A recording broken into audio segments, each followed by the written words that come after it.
Good morning. I'm going to talk slowly while our tech team adjusts audio. Hopefully you can all hear us. We generally assume now that you can hear us after a few years of disastrous live stream launches. But we are down a tech team member right now here in the studio today because we have some folks on their way to Origins this morning. So so we're flying by the seat of our pants a little bit, which is why I'm going to have questions popping up on my phone rather than a screen behind the camera. But good morning.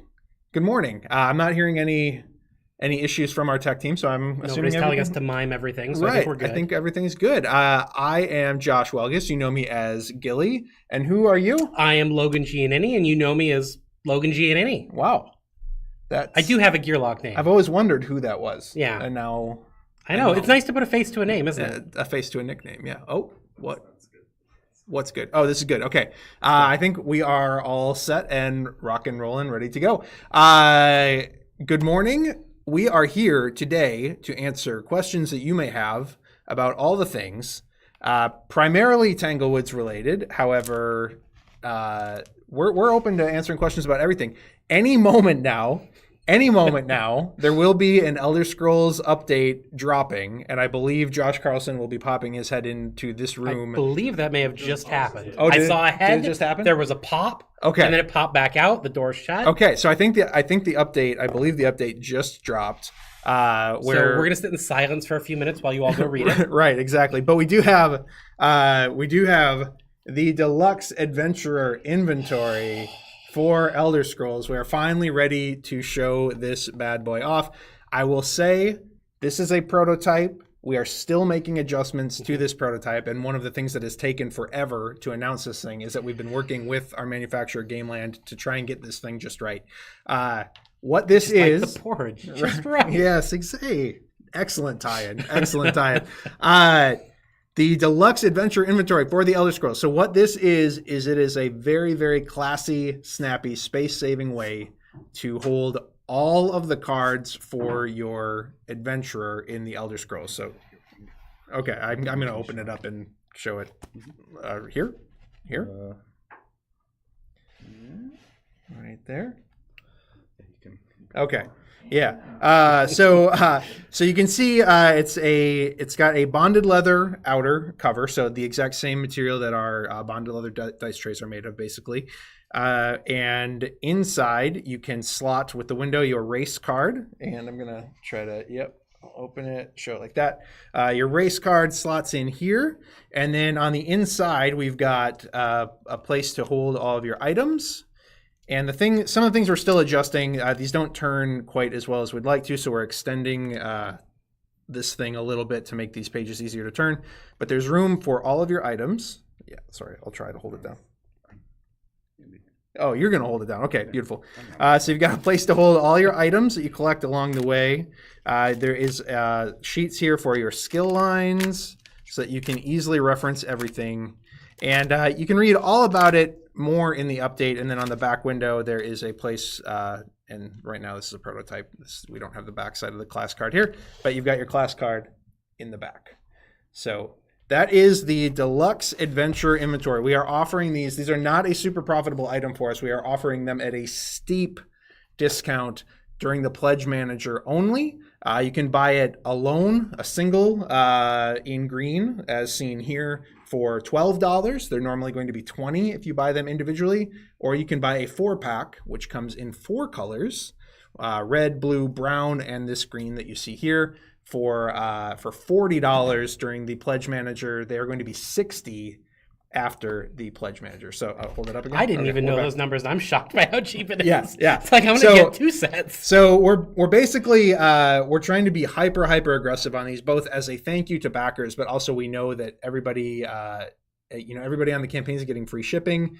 We kind of want to make hay while the sun shines. These will not be going into distribution. I don't think they will ever be offered anywhere other than the Chip Theory web store moving forward at a highly increased price, the actual MSRP of these, and then also you won't get the free shipping on them, most likely, unless we're running a promotion on these in the future. So go run to your pledge manager, add these to your liking. We're pretty excited about them, but we wanted to get them just right, Three Bears, before we put them out there, and it's taken a bit of back and forth with our manufacturer to kind of find that sweet spot on exactly the best way, the best size, the best way to handle the plastic sheets inside, etc., etc., etc. There you go. And I think it's just worth saying too, I think this is one of the best quality of life items we've ever made. Like I was talking to somebody out that just a few minutes ago, and like I love the Cloudspire minis, they're great, but the way this cleans up your table space, the way it makes your information super accessible, and this is you. Like this becomes you. If you want to move around the table, you take everything with you, and it's just, my race skill. I need to use my class thing. It's all right there. It makes things so much smoother. There's no getting around the fact that Elder Scrolls is a table hog. Like it's a big game, and we talk about it in the update. But one of the hardest things from a UX standpoint was allowing you to, effectively create your own gear lock. Right. That's kind of what we're doing with the skill lines and everything in Elder Scrolls. And if you've played too many Bones, you already know that you use the reference sheet all the time. And so with the amount of interacting skills you have with your character in the Elder Scrolls, we just always knew it was going to be a reference material heavy game, particularly for your dice. Yeah. This really cleans that up. It makes looking through everything a breeze. We're excited about this item. We hope you are too. Go at it now if you like what you see, but actually stay and watch the stream first, because you can open up a separate tab. We'll allow that. If you have side-by-side view. But no, it turns it from a table hog into a table pick. Right, yeah. Question, will the deluxe holder fit into the box? Yes, we are, for now. I should say for now. Once we add further region expansions in a year or two, most likely, unless the game completely and utterly flops, and that would be very sad. But the plan is that we can't promise it moving forward once we add additional content to the box. But right now, if you get the 4-pack, they should all still fit with maybe a little tiny bit of lid lift. But you've seen that the type of box that we're doing on the Elder Scrolls, and it's specifically designed to accommodate a little bit of box lift, lid lift without making it aesthetically unpleasing. So there you go. They're not up yet on GameFound. Somebody should maybe go tell Josh Carlson to publish the actual items to make them available to purchase. He may have only pushed the update and not actually published the items. Just building anticipation. We're working on it. We're trying desperately to get it out actually before this stream, and then we got new pictures of a new sample that we hadn't seen from Gameland, like literally minutes before we were going to publish the update, and Josh wanted to incorporate that into the update, so we're scrambling a bit. There's a lot going on here. The dam is about to break on like all the things chip theory related, from Elder Scrolls to Tanglewoods to Roth to the Hoplo stuff is under manufacturing right now. Like everything's all happening right now, and we've been waiting a long time to talk about a lot of this stuff, so it's fun to have that all to look forward to. So there you go. Is that a Slay the Spire shirt on, Logan? What? I don't know what you're talking about, and what could that possibly have to do with anything? Also, it's one of my favorite games, and I probably have about 1,200 hours into it. It's a lot. It's a lot. I have it on Switch. I have it on my phone. I have it on multiple computers for Steam. It's a problem. I have an addiction. That's a lot. Send help. So yeah, with that in mind, let's talk a little bit about 20 Strong. Let's talk about Tanglewoods. Let's talk about the future of 20 Strong, the genesis of Tanglewoods. I mean, you guys probably remember we announced these decks in a hurry as a part of the original campaign, just to kind of give people a taste of the future. At that time, we had never worked with Manny on anything, Manny Tremblay. He took a prototype home of 20 Strong over the weekend and came back with some cool seed ideas, both for this universe as well as an actual deck. At the time, we thought there was a good chance that Manny would actually be handling the entirety of like the development for the majority of this stuff. As it turns out, Manny's been working on things like Neon Rain. Manny's been working on things like Roth. And so he kind of actually handed off that seed idea along with this universe to us. And we have developed these decks almost entirely internally, as opposed to having Manny work on them in a huge way. I think Manny's original concept and fingerprints are still definitely on what you're going to see. But Logan, you have been the primary on the Tanglewoods Red deck. Before we talk about Red specifically, I'll just say again, there's been a few different questions as we've started unveiling this stuff. Red, white, and gold are all completely unique experiences. They are unique decks. They're not like reskins. They're not slightly altered versions of each other. They all are very much their own thing, their own gameplay experience. They'll all have their own rule book, etc., etc. In addition, one of the things that I think, and I'm not going to say we're never going to do this again because we might, but I think one of the things that's going to make, and I think have you been the main on the campaign stuff for this? Yes, Okay. that was kind of Ryan and I as the two designers and developers of the 3 decks. We kind of sussed out the campaign for it ourselves. Yeah, so there is as a part of this campaign a campaign mode that you can play across all 3 decks. I doubt in the future we're going to be releasing 3 decks like this that all have the exact same theme and are all exist in the same universe. Again, I'm not guaranteeing that, but that's kind of the plan. And because we were doing that, we felt like one way to make this set really unique was to have a additional layer that you could put on top of it. It's optional. You don't have to play it this way. But a campaign mode for all 3 Tanglewoods decks. I'm going to let you talk about that a little bit and what that looks like. And you'll get to see more as it goes along, but the core idea was, what do you have to fight at the end? What is this big bad? And Ryan and I, sort of together decided all along the way you have this merchant character. And this merchant character is selling you things, is helping you out in similar ways across the decks, but some also key differences deck to deck. And they're always present for your whole journey. So we decided, well, what if that merchant isn't so helpful at all? What if they're keeping tabs on you? So as it happens, the merchant is the Baba Yaga, well known from Russian folklore. So it's John Wick. It is John Wick, exactly. The wolf was actually his dog. So we're diving all the way into the licensing world and getting John Wick for the Tanglewoods decks. No, I'm just kidding. So at the very end of the campaign, you have to go up against Baba Yaga with a pretty unique boss encounter. It's not a whole other deck, but choices you make along the way are going to impact this. There are deck-specific campaign enemies. So when you play the campaign, you can play the decks in any order, and each one you're shuffling in these enemies that Baba Yaga has sent to you, and how many of them you choose to take the time to find and defeat, they're a little nastier than normal. The more you find and defeat, though, the easier your campaign is going to be. But if you overextend and try to take all of them out, it could cost you and derail your progress. There are a few other wrinkles. There are some new sort of items called relics. I don't want to spoil everything, but the gist of it is you have to fight Baba Yaga, and she is going to impact your journey along the way in some very, very exciting ways. Yeah, that's awesome. So again, that will be something I think that will stay unique to this Tanglewoods trilogy.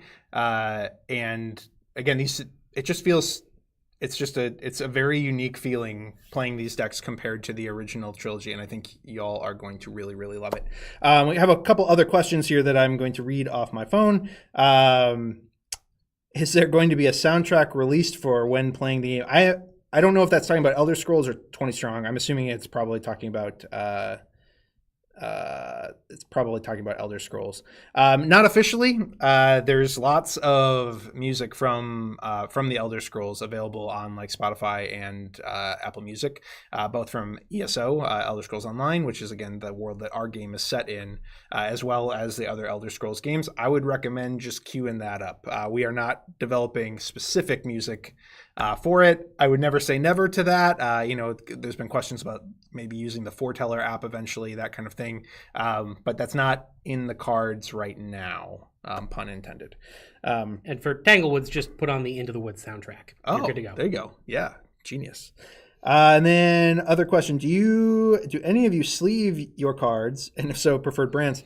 I don't sleeve CTG games because we do the PVC cards, and that, again, it kind of defeats the purpose. It's not necessary for our cards. I would say for my personal games, depending on the amount I love the game, that determines the quality of the sleeve that I will purchase. So if if I'm sleeving like my copy of Foundations of Rome, I'll do Dragon Shields. If I'm sleeving like Uno, I'll buy penny sleeves. If you're sleeving Uno, you need help. Well, Although I suppose it gets played a lot. For me, I don't sleeve almost anything because I don't play anything enough that it's going to wear out. I gotcha. The Yep. sole exception is Marvel Champions, and I go Game Genic for that. But Okay.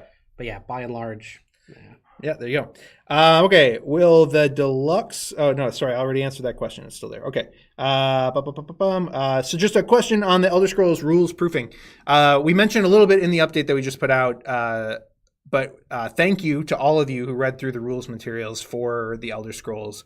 Made a huge difference in terms of allowing us to get that extra layer of clarity, catch extra typos, catch a few of the like kind of dumb little minor mistakes that might have been in some of the like figures and that kind of thing, graphics in the rulebook. We are full steam ahead making all of the updates from that huge round of proofing, and then we will do another one final kind of internal proof of all the things once those changes have been made. But again, massively helpful. Thank you for all of your feedback. And also on the rules for Hoplo too. There were only 2 things that kind of got caught, but they did get caught in time to make it to print. And so there were 2 minor mistakes just regarding game modes and the way that they were listed that we were able to catch and fix. So thank you to those of you who take the time to proof that stuff.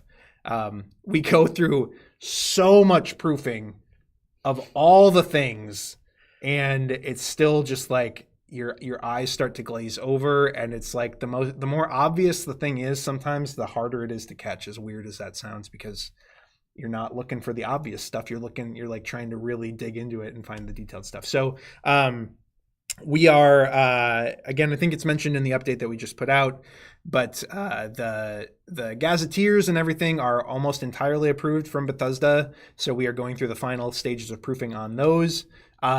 It's so close, everybody. It's so close to being done. And I cannot tell you the giant exhale that's going to be heard around the world when we are finally fully done with the Elder Scrolls. For now. 4 years. This game has been in some stage of development for 4 years, and everybody is just so excited to have it out the door, both to be done and for you all to experience it. So there you go. Okay, so we do have a couple Tanglewoods questions. So hope that we can speak about the new storage options and deluxeified dice options for Tanglewoods. So I can't say a ton because honestly, not because I don't want to. If I had the details fully sussed out and we had everything figured out right now, I would tell you all the things.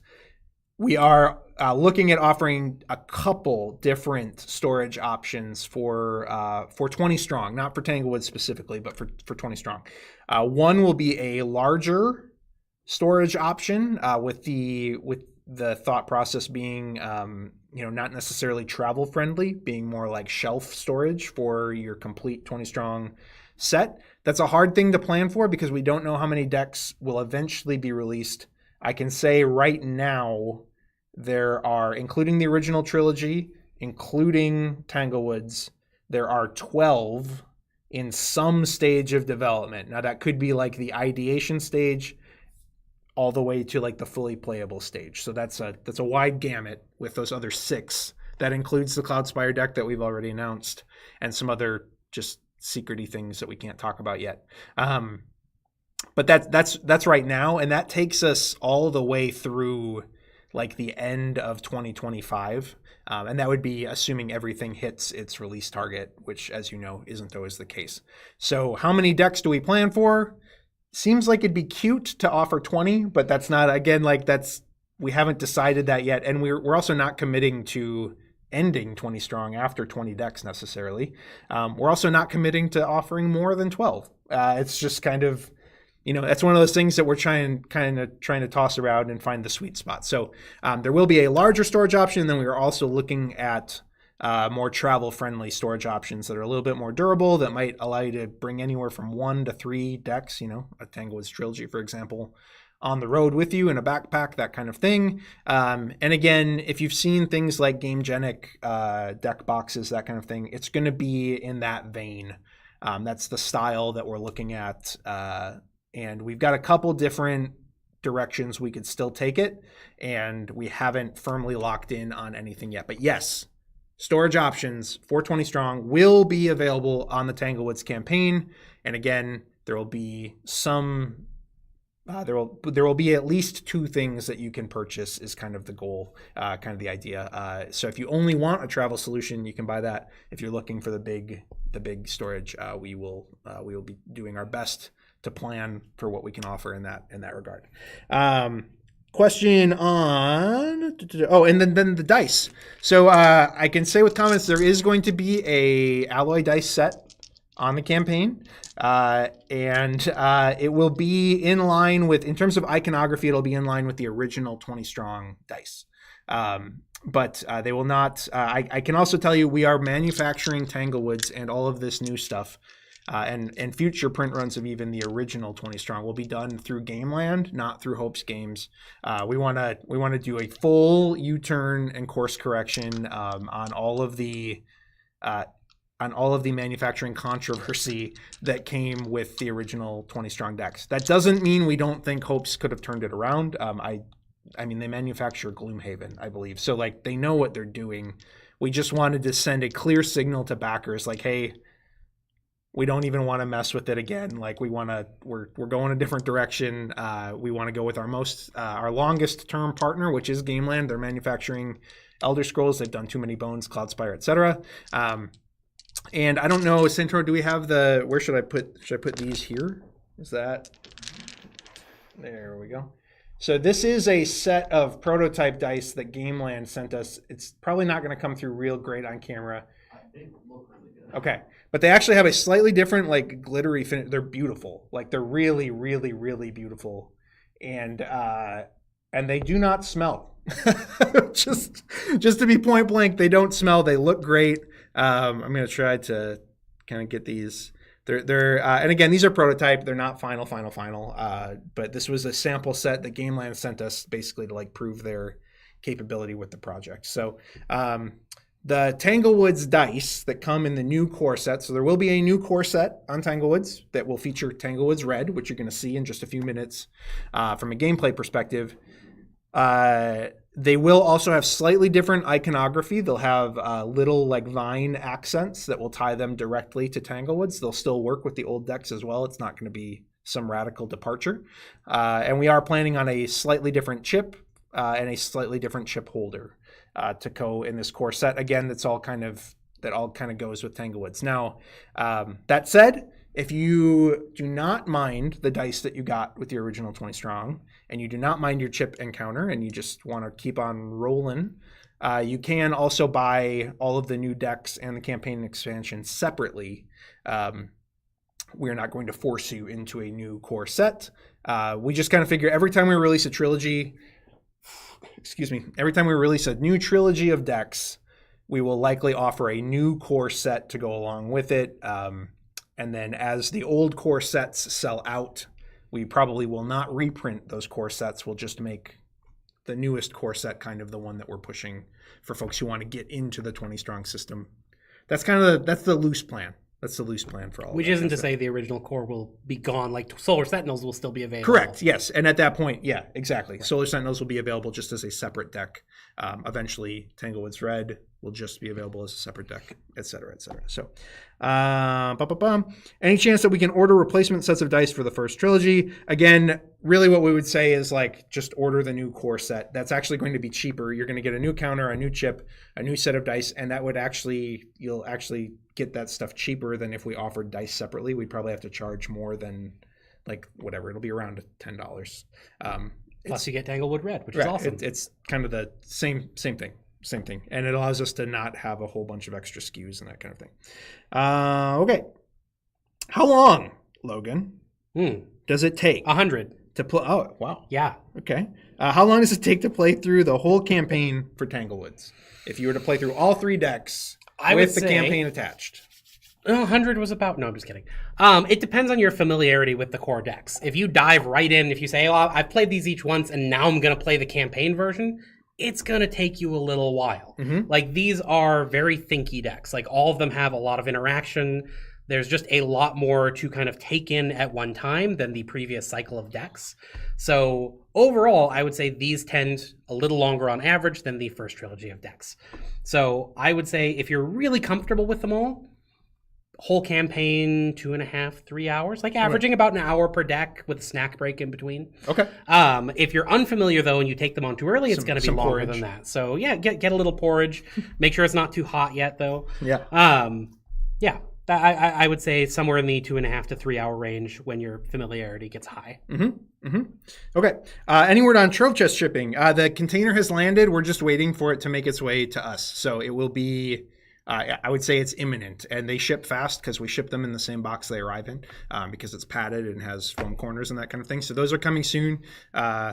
Thank you for your patience on those.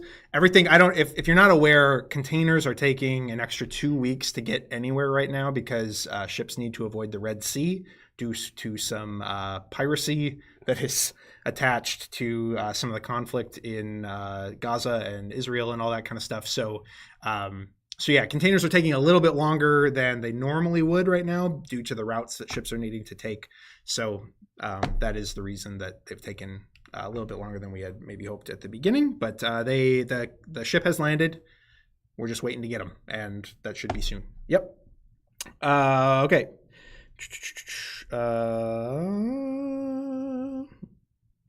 Any discount on new dice box set for previous backers? Again, the whole campaign will have a discount attached to it, as well as a new set of spoiler alert, a new promo set of Universal Heroes. Also, again, set in the Tanglewoods universe. So that is kind of the discount. Again, if you want a fresh set of dice, counter, etc., you will be able to get that as a part of this campaign, and everything will be on discount if you back during the campaign. Okay, I thought the map meant that there was going to be a token for tracking, but apparently not. That begs a question. Have you thought about making expansions with more components than just cards? No, we have not. We are, again, this isn't like the goal of this game, the goal of this series is to be as minimalist as possible. We're still doing the foil. We're still trying to, we've got the magnetic tracker. We're trying to deluxify it to the level that we can.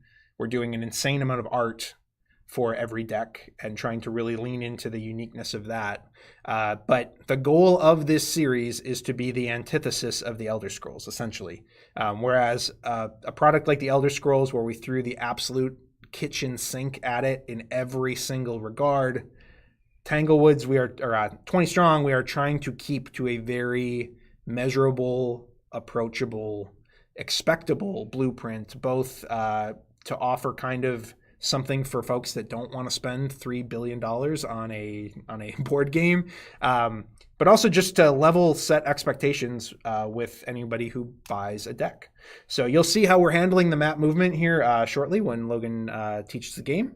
But yeah, no, the goal will always be, this is all you need: the dice and the chip and the tracker, and then whatever deck you're exploring. That's always the goal. And from a design standpoint too, it's actually been a lot of fun. It takes me back to, poetry writing days where, you could free verse. Sure, that's Elder Scrolls. It's whatever you want it to be, and we're going to put it in there. Or you can sit down and write a villanelle where there are specific rules and specific constraints you have to work in. So for Red, for example, I knew I wanted something that represented you moving along this map, as you've noted. How I did that was something I had to kind of work out. And there have been other instances through these decks, through future decks, through past decks, where you sit down as a designer and you say, I want this thing to happen, but I can't just add a solution. I have to find a solution within. And it's invigorating. It brings a lot of creativity to the table, and it's been a lot of fun. Mm-hmm. Yeah, awesome. Will there be a campaign mode for the first trilogy? No. Do you have an estimate MSRP on the 3 Tanglewoods decks? We're trying to keep everything right in line with the original set. So again, like the MSRP on the new core set with Red will be 30. The new other gold and white will be 20. That's the MSRP. I'm not going to announce the actual pricing from the campaign just yet. You have to tune in on July 9th to see all that. But again, the goal is to kind of keep every deck at that $20 price point. We feel very strongly about that. I hate that anytime I use the word strong, when talking about 20 strong, it turns in it has to be We like feel 20 it's just strongly like, about that. I'm just Hey! not. Those are not intended puns. It just comes out. But yeah. What's that list you've got of puns in your life? yeah. That's. But the campaign expansion will be, I believe, the MSRP on that is going to be an additional $10. But again, there will be bundles on the campaign and so on and so forth. None of the bundles are going to include accessories. I'll say that much. Simply because, again, the idea of like the travel storage, the big storage, the alloy dice, we don't want to assume that anybody wants all of that. Like, we kind of want you to pick and choose what you would like, because again, different people have different expectations for how hard they want to go with their 20 strong stuff. So the bundles on the campaign will be largely gameplay focused, from a like complete gameplay, including the original trilogy of decks to just the new stuff, etc. Will the new core be new player friendly rules wise? I would invite you to watch us play it in a little bit, because Red is going to be the deck that's in the new set, and you will be able to determine that for yourself. I think that is all the Tanglewoods questions. We've got a few Elder Scrolls questions, and then we will dive into some gameplay. So this is your last chance to ask any questions that you have burning. Also, before we move to Elder Scrolls, speaking of July 9th and the ahead. launch, do you just want to level set expectations for strategist pledges? Oh yeah, so there will be 10. There will be 10 strategists available at They're launch. hard to get. They're hard to get. It's basically a lottery. We haven't moved to like a raffle system yet. So like, and that may happen eventually. We just honestly, we haven't even had the time and the energy to like put headspace toward how that would work, how we would handle the. But I think that's essentially how it functions right now. It kind of is. 200 people try to click it at the same time. Right, yeah, that's true. But there will be 10 pledges available. Current strategists will get the new core set with Red. You can add other things as you like. The 10 new strategists, I am not sure what's going to be included in that pledge specifically yet. It'll probably be the trilogy of Tanglewoods decks. But yeah, more information to come on that. For current strategists, yes, there will be an email going out the week before the campaign. So in about 2 weeks, that'll be going out to all y'all, and it will include any information that you need moving forward. So I will say also, there is going to be shipping charged on this campaign, as opposed to the last one where shipping was free. Again, we were really trying hard to get people into the system on the last campaign. This is the campaign where we're really going hard, and kind of we can't be quite as aggressive. We also these decks are they're larger and they're more expensive, so we have to mitigate that to a certain extent. All right, how long do we have to decide if we want to add new Elder Scrolls add-on? Will the pledge manager? How long will the pledge manager be open for? Okay, so we were originally going to close the pledge manager right after Gen Con. Right now we're aiming for early September. That's not because any production things have been delayed. That's actually purely because we haven't been able, without the prototype, the pre-production copy in hand just yet, and we will have that soon, probably this week. We haven't been able to market and push the game quite as hard as we'd like. We want to do some how to play videos. We want to do some more streams, et cetera, et cetera. And we also want to give language partners a little more time to push the game while it's currently discounted on GameFound. And so we're going to aim for early September for Pledge Manager closure. No firm date has been set just yet, and probably won't be until we have that pre-production copy in hand. So you have until early September to add the Deluxe Adventurer inventory or make any adjustments, additions, changes, etc. to your pledge for the Elder Scrolls. Another question just about the new inventory item. There is there is 2 SKUs. There's the green, and then there's a 4-pack of the multicolor. Again, from just a pure inventory management standpoint, manufacturing standpoint, especially this close to the campaign, or this close to the pledge manager closing, we kind of had to just choose one color to go with for the single. The SKU management again on multicolor and all that kind of thing becomes a little bit of a nightmare, especially when we're this close to delivering the game and the project.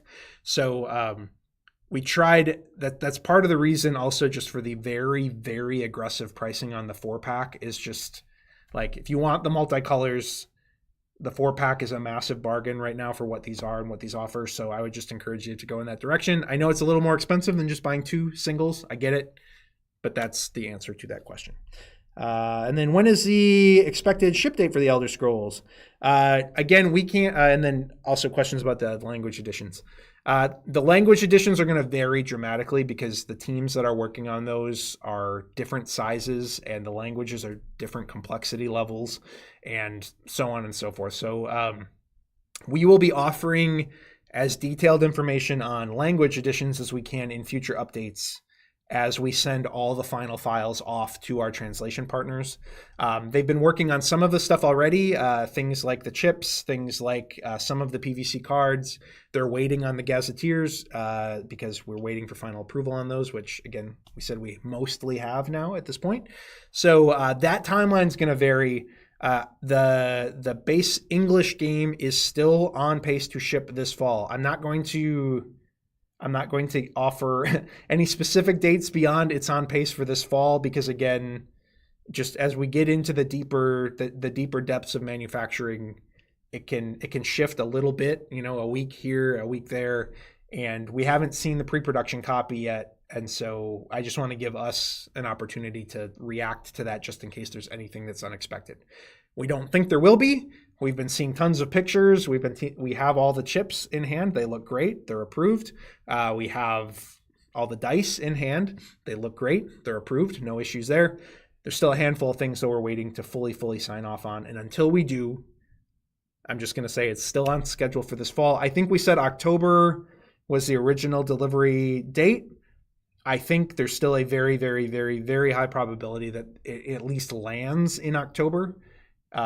And then we will fulfill from there. And it's a big project, so we'll see how long fulfillment takes. But we are already bracing to work through the weekends and have folks delivering nonstop. We're gonna bust our tails because we really want it available for sale for the holidays. And we'll see if we manage to hit that goal. But that's the hope. That's the hope for the English version. So, and then is there a longer roadmap for the Elder Scrolls? Yes. Okay. There sure is. And you'll actually see some references to that, in the Gazetteer. You'll see other regions referenced that aren't in the game just yet. We definitely have almost the totality, actually, of what we ever want to offer for the Elder Scrolls mapped out. How and when and exactly, what that looks like is all going to largely depend on how the game does when it arrives. And we expect it will do great. We think you're going to absolutely adore it. And we just need to prove that out, and then we will plan accordingly.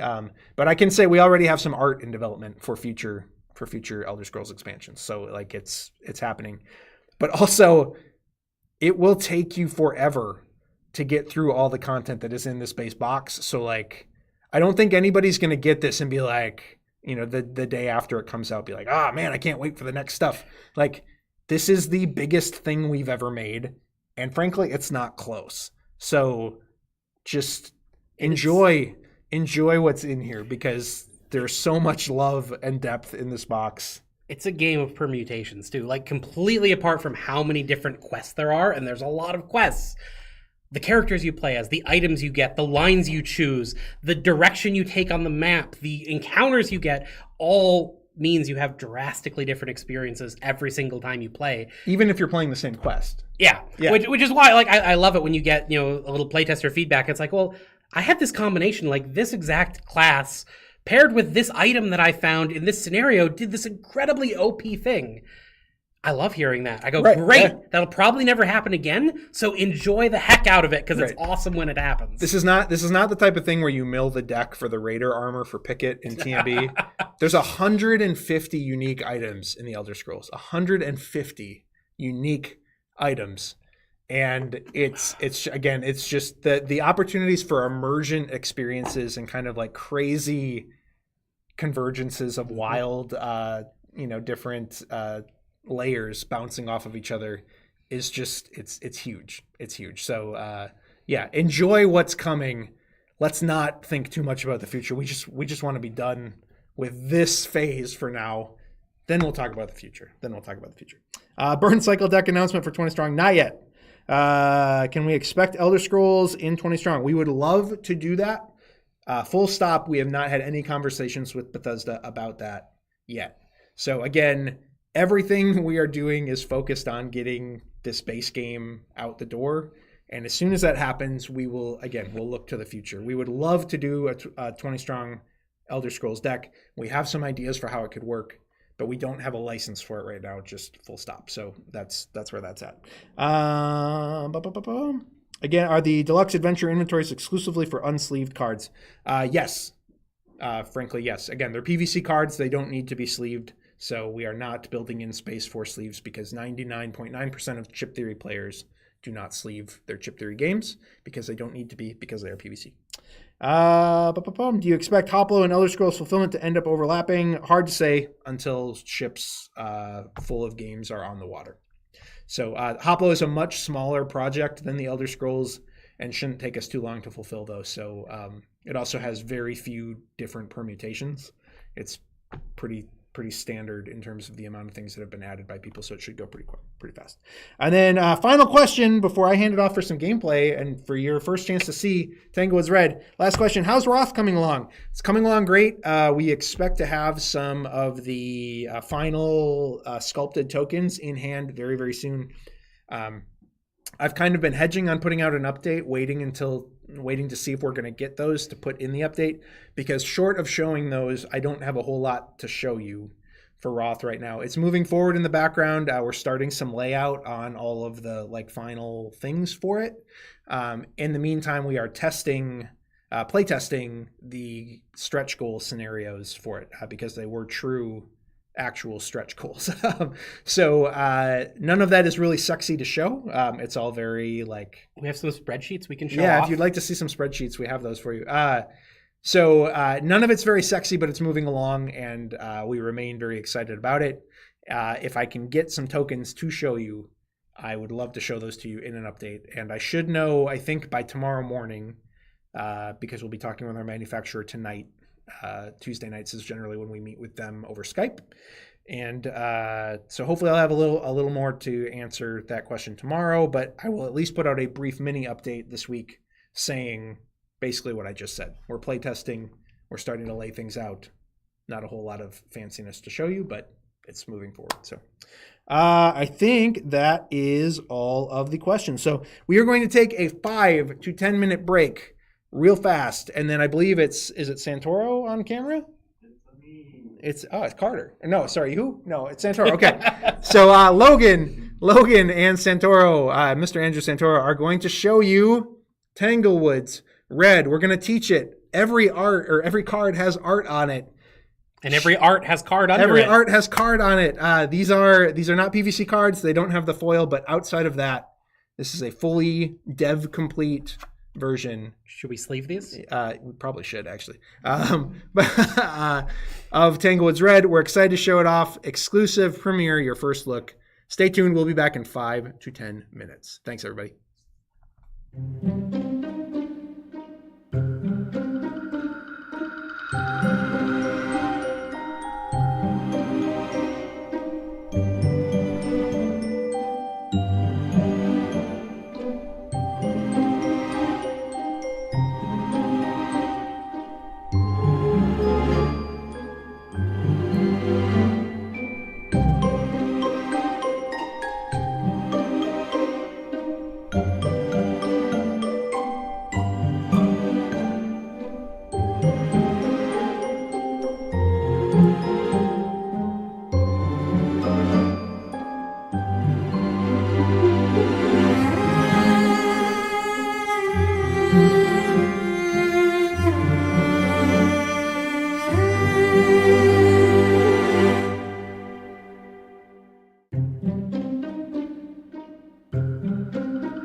Hello again.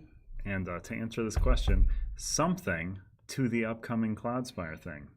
I can say it. It's going to have chips. Oh no, you're not supposed to tell anybody. What? No, Josh, don't fire. Well, it's been fun. Yeah, Carter's going to have to teach the game now. All right. So I did want to mention up top, we are going to be using this weird tiny prototype Elder Scrolls dice tray that they sent us. It's very small. It's the cute dice tray. But it works for this layout. And honestly, we might use it for Elder Scrolls streams just because it's compact. But this is the real one. So the Big Daddy. As a size comparison, can you put that on your head? Yeah. And then just so you can see, like. Yeah, our heads are exactly the same size. We have measured them. But yeah, Father's Day just passed. That's what this guy is. He's the daddy to that little tray there. Little ragamuffin tray. I don't believe this one's purchasable, but this one, big boy. Big I mean, enough if for you offer 4 us players. enough, we will give it to you. That's true. Just don't tell anybody. Getting started Okay. at $1 million. I mean, I will give you this tray Yeah, for $1 absolutely. million. I'll push him out of the way and I'll give it to you. We'll split it. We'll split it. Okay. Okay. Oh, you look very pushable. I don't know. Oh man, I am. Your chair has pushable. wheels and everything. Your chair does too. All right. Are you ready to learn Tanglewood Red? Boy, I hope so. Good. I gotta make a video about it soon. That's fair. Well, this should be fun then. I'm going to start by setting everything up and kind of explain the elements of the deck as I go. For sure. And then we'll dive into the gameplay. And I'm going to start Awesome. by giving you this handicap modifier card. Excellent. So you'll note you can go up or down in difficulty by 5 steps each. Okay. Those difficulties might still get tweaked a little bit, and they're not important for today. We're going to start at modifier 0. Cool. So basically, if you're struggling with the deck, you can slowly tick it down and make it easier. And as you get the hang of it, then you can bring that back up and even make it harder if you want. Yeah. Or you can completely ignore this. For today, we're going to ignore it, flip this over, and this is going to be your handy dandy reference card. Cool. So that is a reference to everything that's going to be going on the map in front of you. Yeah. So you can just hang on to that. Yeah, show that off a little bit. Yeah. Oh, Yeah, you perfect. Yeah. So that's- lots of stuff going on that'll make more sense in a little bit. Yeah. So that's gonna explain the icons, I imagine. The icons, elements of the icons, like their borders, which are going to do different things, as well as a little bit of information at the top on how you explore this dark and scary forest. Speaking of exploring, it's now time to choose who's going to be doing the exploring. I'm going to give you a handful of different heroes to choose from. And not knowing the game yet, you can just pick whoever you think is the coolest looking. And I imagine these will share a bit with the Universal heroes that they're flip guys. I say you will see some similar elements. Some Bo Peep and some flock action. Mm-hmm. Ooh.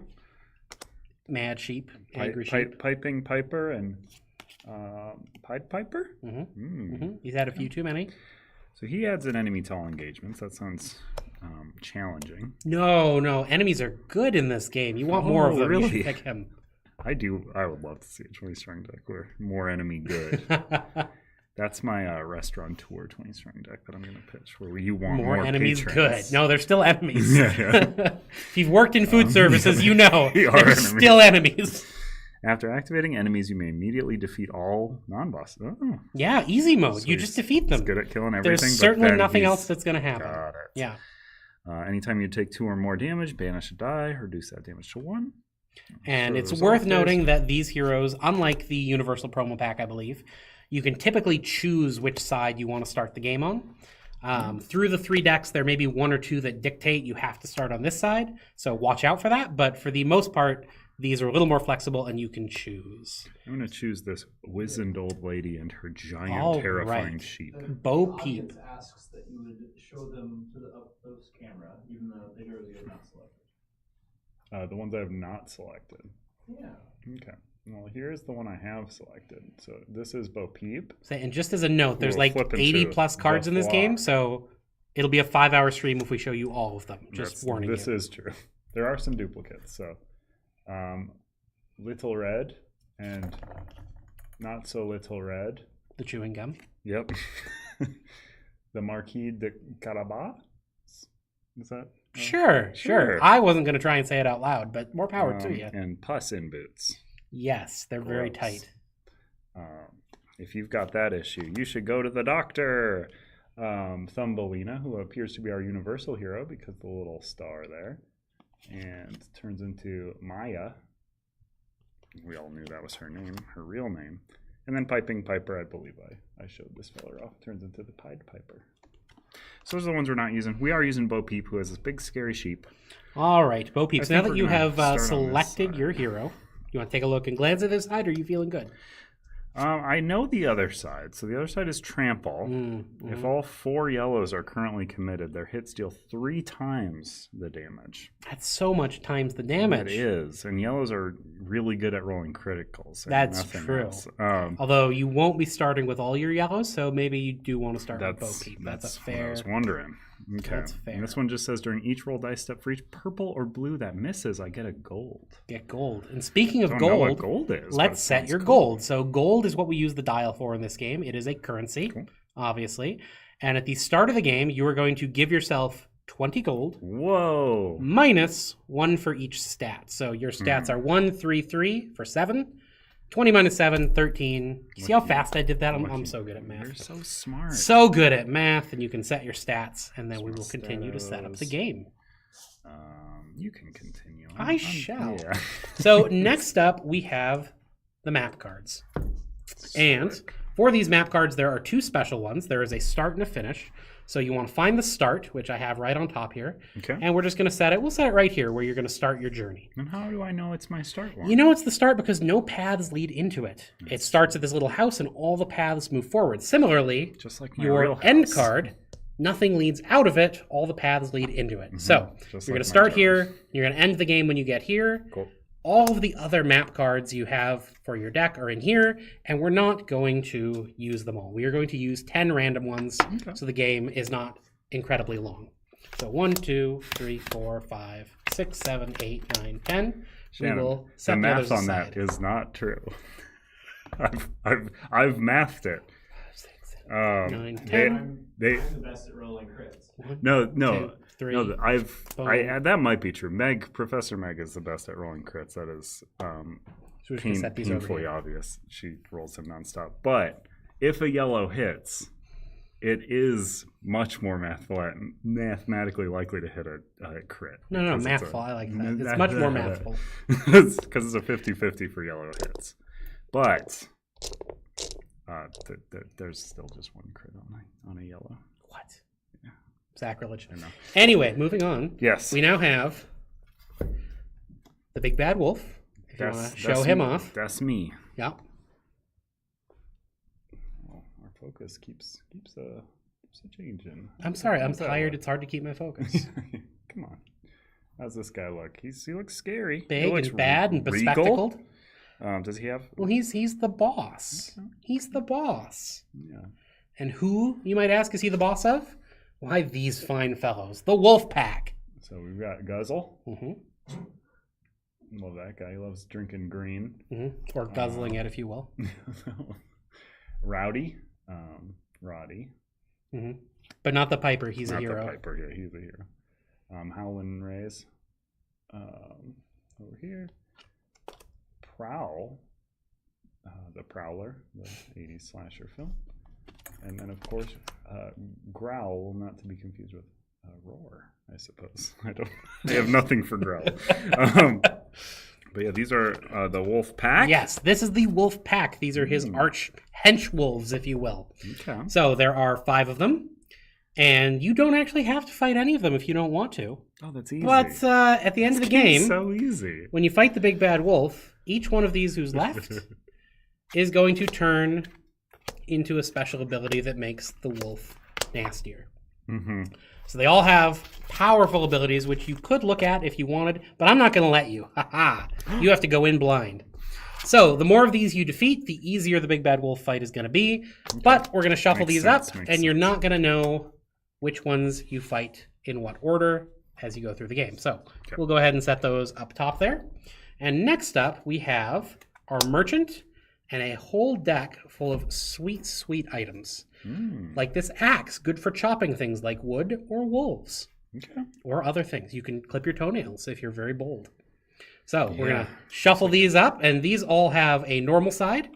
And you can also pay some gold at the shop to upgrade them to a plus side, which is a little bit better, or, if you will, plus. A little bit plus. We're going to tuck these under the merchant so you don't know the order there. And while we're on the merchant, let's go ahead and take 1 die of each color and banish them over here. You are not going to start with all of your dice. However, you can buy these dice back at the merchant as you go along. Which is why I only have 1 of my red dice. Do you think I should actually keep that one though? No, it's not very good. It has like true. 5 non-crit sides. It has no tenacity sides on that side. So we're going to set these over here. These are banished currently, but you can get them back. And lastly, the bulk of the deck are these. All of these cards are double-sided On Okay. one side, you have your enemies. Okay. These are the minions that you're going to have to fight as you go along through the forest. Sure, Lots and lots of beautiful art, which we'll see a little more of as we play. On the other side are fables. Fables are basically events, they're encounters, they're things that happen to you along your journey, and they are not inherently good or bad. Some are good, some are bad, some are situational. So you can encounter these along the way, and you're going to be fighting these along the way. So let me give these just a quick shuffle, and I'm going to set this out. And instead of going in fully blind, you can always see cards equal to your strategy stat. So since your strategy stat is 3, you can see that this guy would come out next. After him, it would be Prickle. And then Runt right here on the top of the deck. So you can tell what the next 3 cards are going to be that come out, which gives you a little foreknowledge, a little bit of planning on how you want to move along your path. And speaking of moving along your path, we're going to go ahead and take your health stat and place it right here on Grandma's cottage, and that is going to be you. That's what I look like. That is exactly what you look like. There is one of me. Manny based it completely on you. Oh, that's nice. I mean, he didn't. This isn't So, his design. as you play, you're going to be moving along these nodes, moving forwards Okay. along a path that has yet to be revealed until you get to Grandma's cottage to fight the big bad wolf. But Grandma's cottage is right on the top of the deck. I'll just put that. I know, it's going to be super easy. I didn't want this stream to go on super long. good. I'm hungry. Go eat lunch. So, on your turn, basically what you have to decide is which way do you want to go. You always have to move forward. So you basically look and you can see these paths are moving up a little bit. So if you were here, you couldn't move back. Always progressing forward. Okay. And each icon means something different, and each border means something different. So these white-filled ones have no border, so they're just the icon. They do whatever the icon says. But these other ones, that is a square border, a round border, these circle arrow border thing, Oh no! they all do I feel something trapped. a little bit different. So if you'd like to take a moment and go over what the icons mean, if you can read those out. So the little teardrop man, the Little teardrop man. the little And monster. here we can use these for monster examples as well if we want or that are dragon. not in the game. Dragon Age. Another good ooze. one. Yeah, let's pop these over. Oh, let me- just oh, I'm being too. I believe in you. Let me give you a focus. Oh boy, I think that's good. Okay, so these nodes here denote that I can reach this from any point, and then this can go out to any point. The little teardrop man is just pulling one regular enemy. If he has no border, it's just a regular enemy. If it's one of these little pointy ear fellers, that's one of the special tougher enemies. The wolf pack. The wolf pack. This circle border means I will have to banish a die or pay 2 monies. Or gold, if you're in the parlance. Informally. The rulebook says monies. Monies. This weird hexagon with the little dotted outline. Hey, Santoro, Yes. you want to use your finger to point at the This card's probably better. Right. I mean, I'll have to focus it, but there we go. There we go. This is Perfect. a chill one. So if it's got this border, all enemies are going to gain a health, an attack, and a bribe. I believe that's icon has changed, but that is, it will cost you 1 extra to bribe that enemy. I don't know about that yet, but I know that's what that means. That's the only thing I know about this game. The square is weary. You will have 1 fewer reroll, so essentially my strat's going to be a bit lower.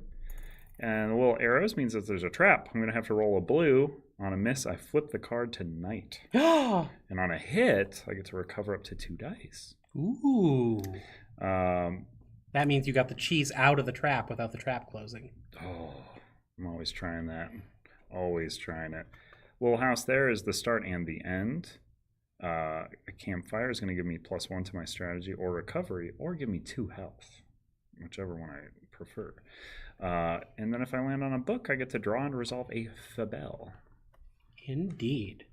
And what's nighttime, you might ask? So all of the map cards have a daytime side, which is how they begin, Okay. and a nighttime side, which is going to have nastier encounters, nastier borders, harder pathing. It's going to give you fewer options and be more restrictive.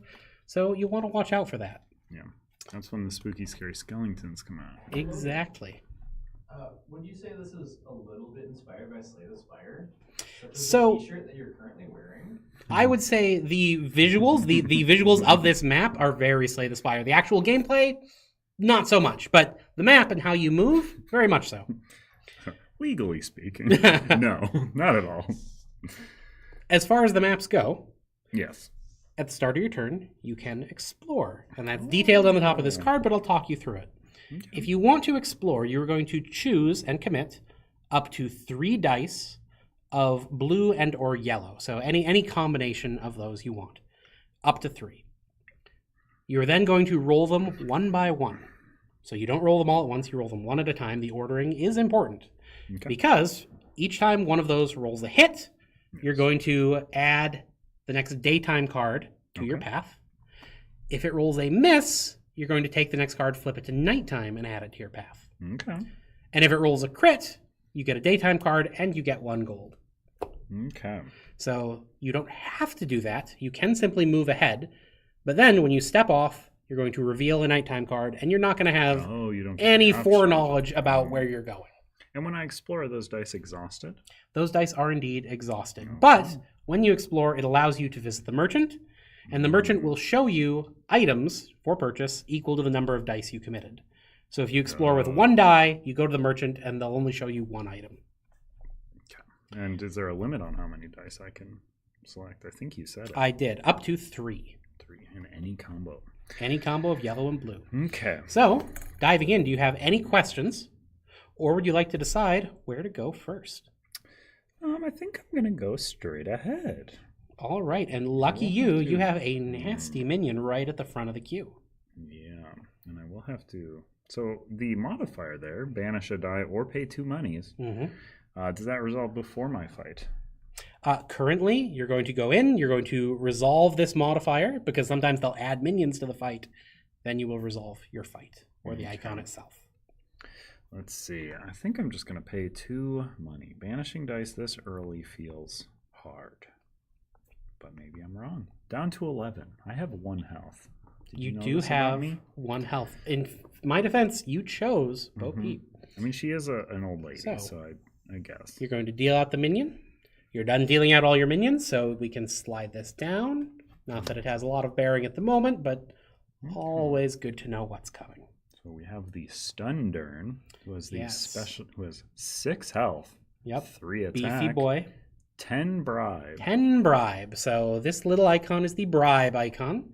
And before the engagement starts, at the very last step before you enter engagement, you can bribe enemies who are going to be in the engagement, those that have been dealt out into this active area. Gotcha. So to bribe them, you're going to pay the gold of the bribe cost, And then they just discard them, walk and you away? do not get their reward. You have That paid makes them off, sense. Why they've would they wandered pay away, me? but they may show up later. Who knows? So that's my instant reward. It is. You would instantly earn 3 gold if you defeat him. Makes sense that he wouldn't give me 3 gold if I bribed him. With That 10 is gold. correct. It just wouldn't. I mean, Yeah. mathematically, he would still come out ahead. That's but- true. That's true. Let me give you 10 gold, and you give me 3. That's not a bad. And he does have the special effect. I can banish dice to reduce his bribe cost. For each die banished, reduce the bribe cost by the number of hit faces on that die. Exactly. I just chose to spend money instead of banishing, so I will not do that. But I will. So stubborn. You're just Attack going to roll him. everything, right? That's always the best. I mean, for defense Bo Peep, strat. you might get some gold. I know. I am going to roll all my purples because of this. I do want to deal 6 damage.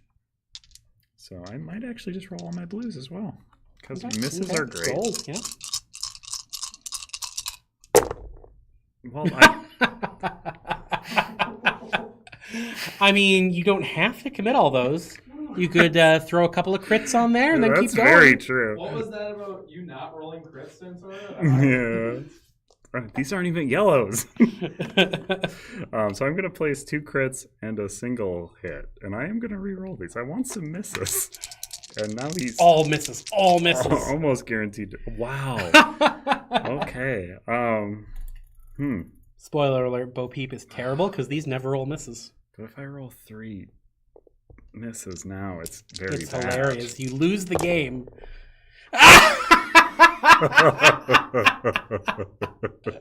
And that is how you play Tanglewood Red. Wow. I hope you've enjoyed this That's stream. terrible. Oh my god. That's so The lesson bad. here, don't be greedy Oh. like this man. Okay, so we're gonna walk that back. I'm gonna just so Pretend the we're streams- pretending. Yeah, we're just gonna restart the strategy phases, just and not play them silly. We're not live, right? We can just edit this Yeah, out. let's edit it out. Yeah, roll it back. There we go. Okay, that's a reasonable roll.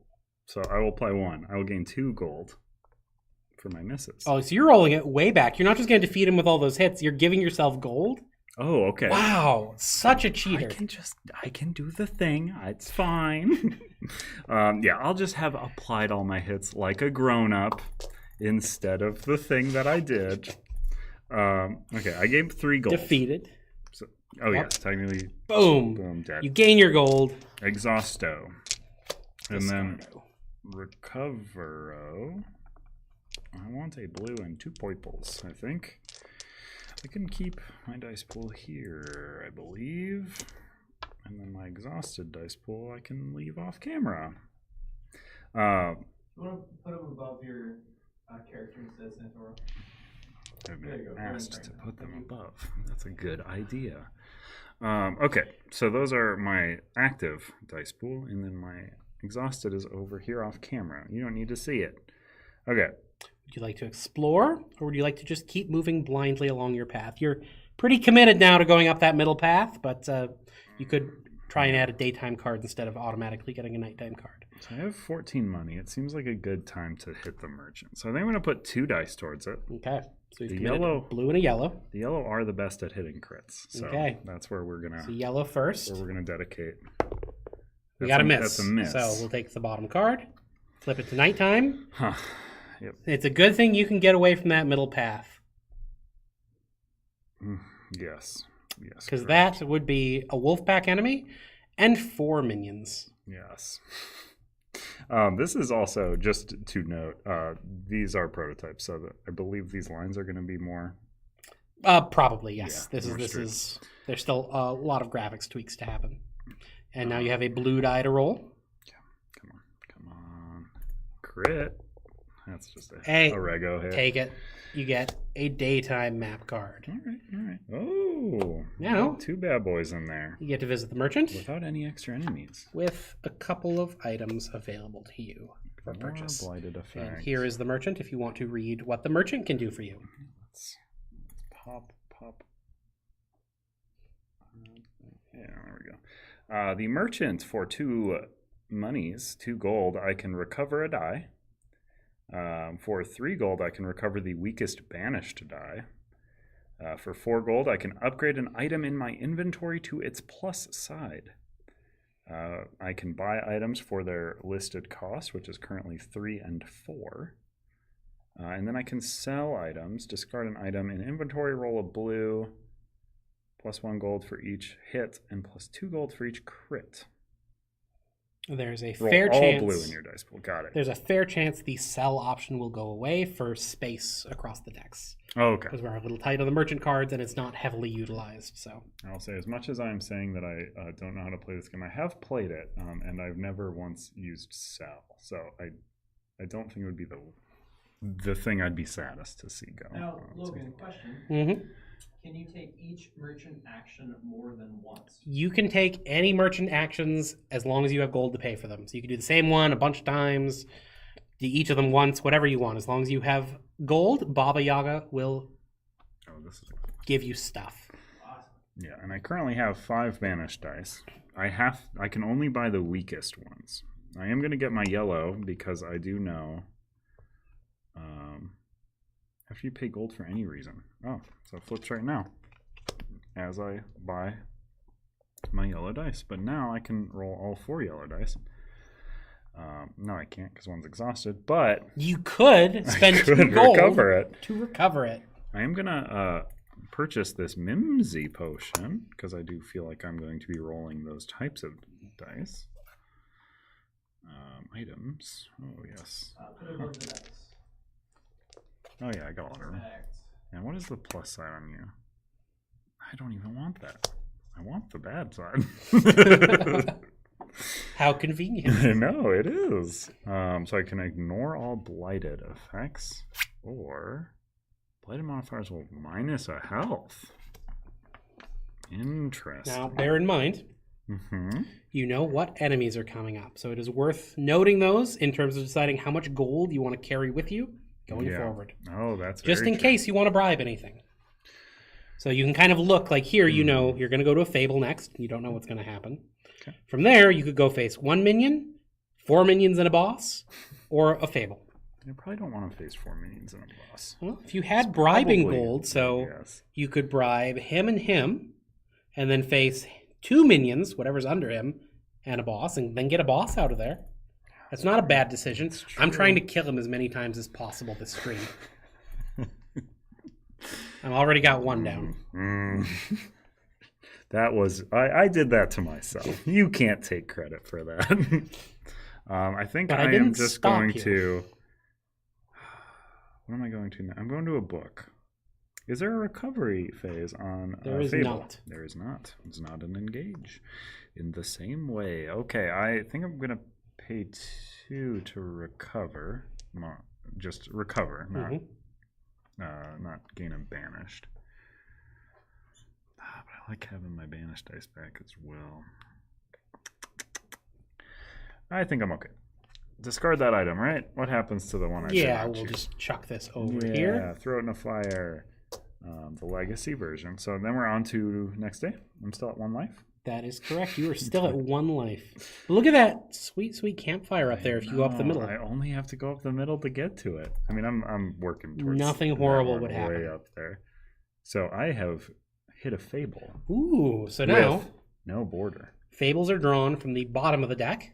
Okay. So we'll take this bottom card, flip it over, and there is your Fable. And this beautiful drawing of sensitive. That's me.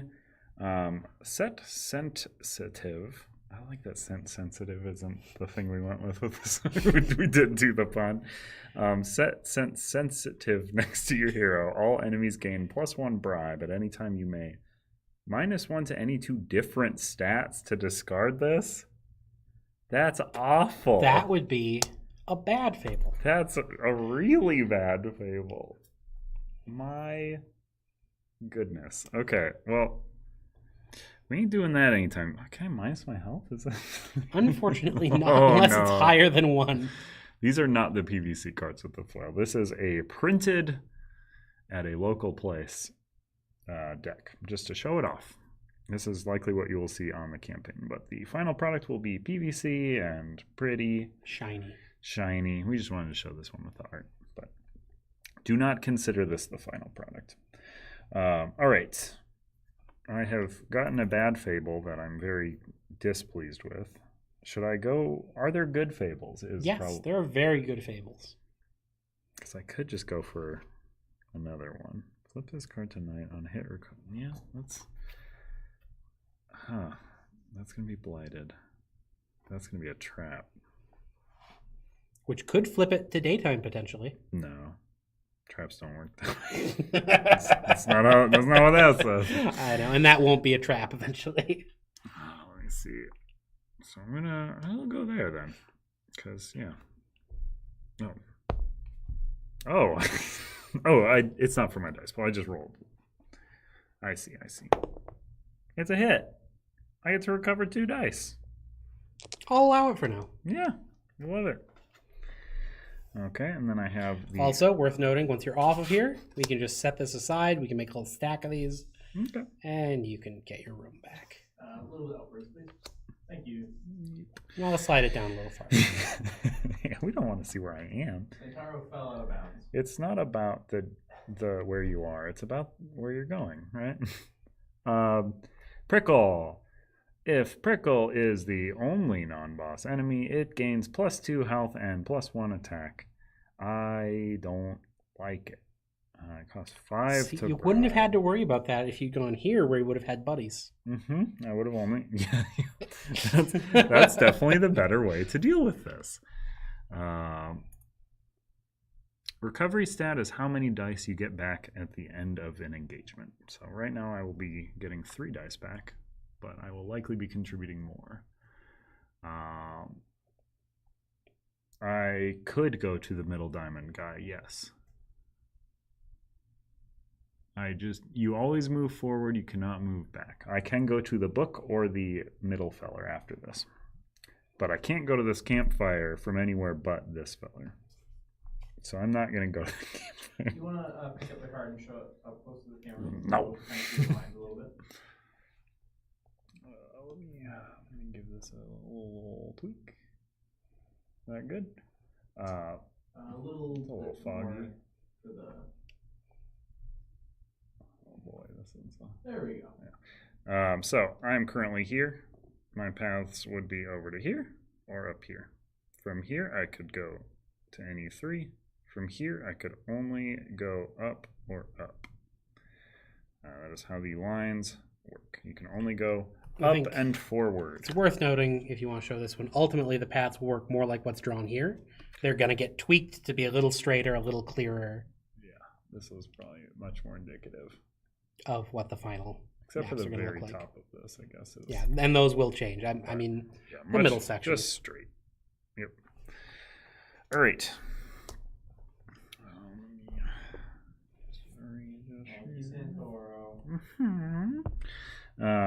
Okay, so I'm in this fight. Yes, you are.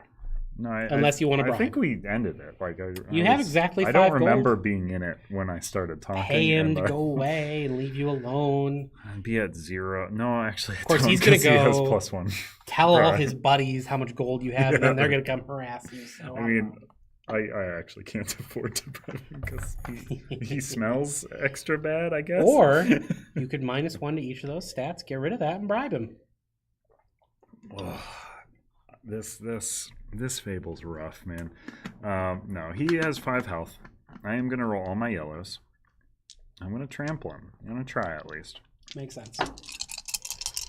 Trample that prickle.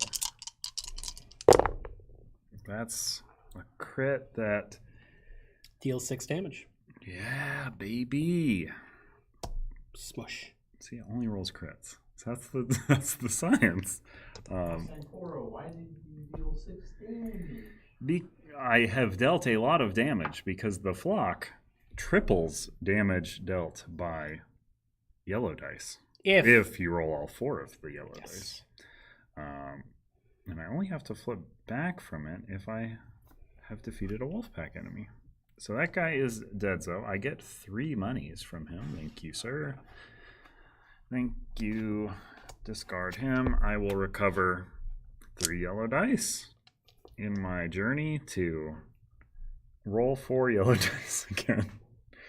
I am not gonna I'm not gonna roll to go to immersion. Coward. Oh, wow. Yeah, no, we're gonna go up to a fable. Wow. I'm a big, strong fable boy. Do fables eat up an inventory slot at all? I assume not. That's another 'cause bad they're- one. I'm sorry. Be Well, more lucky. I certainly can't -1 health, so I will have to banish the strongest die. Woohoo! These are rough, man. Okay, I have done so. I could again choose to explore, but I still kind of don't want to. Maybe I'm kind of bleeding dice here. Let's go up to this feller. Isn't that the tagline for 20 Strong? I'm kind of bleeding dice here. I'm kind of bleeding dice here. That one goes away. I'm gonna go here. Let's see. That was an enemy that has this dumb stuff. I'm gonna pay 2 money because who needs money? I guess. Runt. It looks pretty big to me. You may only commit dice of a certain color. If you have a you may only commit dice of a certain color if you have matching color in your exhausted area. You may exhaust any number of dice at the start. So currently you could apply blue and yellow dice. Yeah. That's some rough stuff, ain't it? He's got 3 health. My yellows can't do the thing here. And they never could against this guy. Yeah, I definitely should not that would have been really bad for me. That would be very bad. Let me see. Could have bribed him though. He would have gone away, and then I'd pay him 5 gold. Get out of here, or I can minus some stats. Let's put a blue and 2 yellows. I'm probably greedy. Let's see. We'll see. Economic. Okay, that's real not great. That's one strategy phase. That's one hit. I need 2 more of those, and I'm rolling bad dice. And I did the dumb thing and didn't where you didn't exhaust anything dice. up top. Yes, that is. Are we going for loss number 2? I think so. I Should am we do going to a add poll, this. chat? Should we do a poll? You can't poll for me to lose. No, it's just more of a prediction. Okay. I mean, yeah. This is theoretically impossible. 2 hits on the yellow dice? Those are supposed to only be crits. Okay. So We have special live stream yellow Yes, dice. yes. These are the ones they bring out for me to make me look good at the game. And somehow. I have gained 2 gold. These will all recover. I will take my 3 yellows back because I want to fail is what that is. Okay. And despite being a little wolf man, he is not a wolf pack. Correct. Okay. But would you like to battle a wolf pack? I will, is what I'm going to do. Into here, I will have 1 fewer reroll, which surely could not be bad. Don't forget your Mimsy potion. It could be handy. When activated, you may banish up to 5 dice of different colors. For each deal, he has 12 health. But if you Mimsy potion, your yellows will be slapping him. Yeah, let me see. Yeah, I mean, I will. I'm gonna Mimsy potion. Timing, yeah, that's fine. I'm not gonna. I can't bribe him. It's unbribable. That's correct. So, worth noting on the wolf pack, they cannot be bribed. However, now this is not an option for you because you have no health. You are at health 1. However, if you let them hit you, I'm working on it. that counts as dealing with them. You can face the damage, let the engagement end, they will leave, and they will not be part of his wolf pack anymore. Okay. So it is not the best strategy, but it is That viable. seems like the easiest strategy. Just Take the that 3 hit. damage. Okay. So if I roll 4, I have 1 fewer reroll because of the box. Ugh. The box. The box. So if I roll a hit on each yellow die, just a regular hit, that would kill him. Exactly. If I roll a crit, that helps a lot. I'm going to put 4 yellows because I just gotta. You gots to. I think I also... Oh, man. I'm going to flip here. Gonna flip. I'll add 3 greens. This is the math I'm doing in my head. Don't know if it's right. I want those purples and blues for when I flip and I can get some money. Oh. Yeah, it makes sense why it makes me flip back, don't it? Yeah. Because that's 12. 13. You dead. You dead. These are all exhausted. So is this. I then get to gain and upgrade a random item. Random. Ooh, it's a random fairy godmother. Random. At the start of at the start of the resolve phase, I may banish 1 die to roll all banished die and apply them to enemies, then immediately banish these dice again.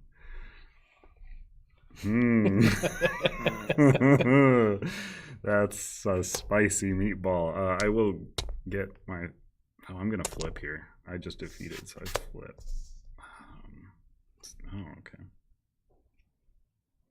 I think Let's get 2 greens and a yellow. I don't know why. I'm sure there's logic to it. There might be a reason here somewhere. There's probably. Assuredly there must be. I'm going to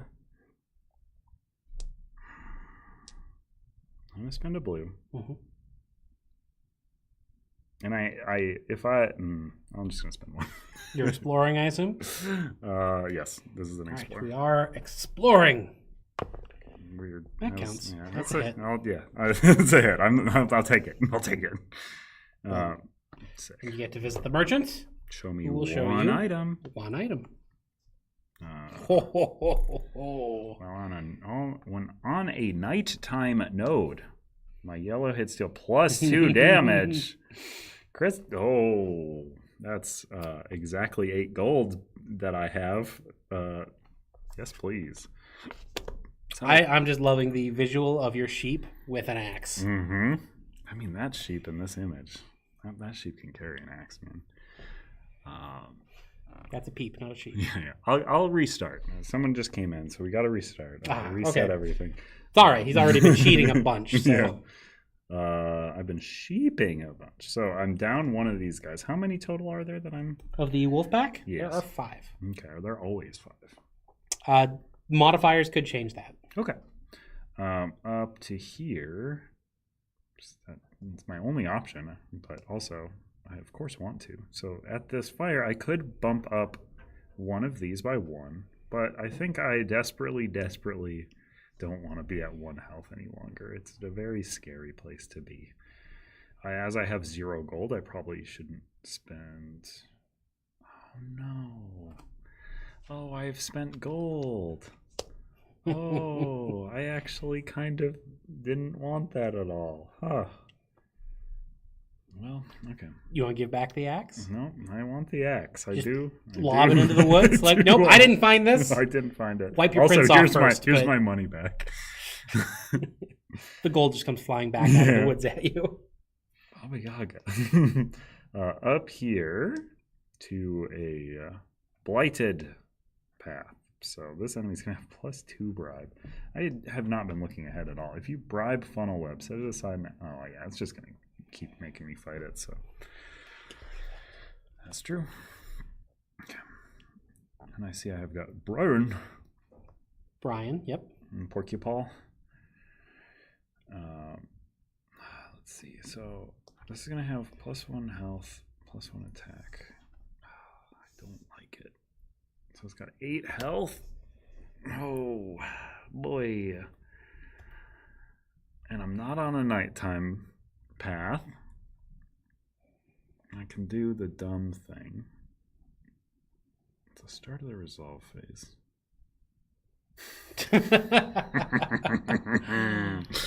Okay, let's see. No, I want to keep that yellow. Here's the thing, though, and you can correct me if I'm wrong, but my interpretation of this interaction is if you do the fairy godmother thing, you're not also doing trample.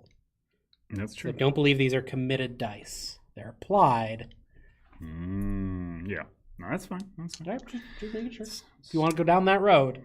So I should probably go over my thought process with the item. I did not actually, I don't think I ever read out the item.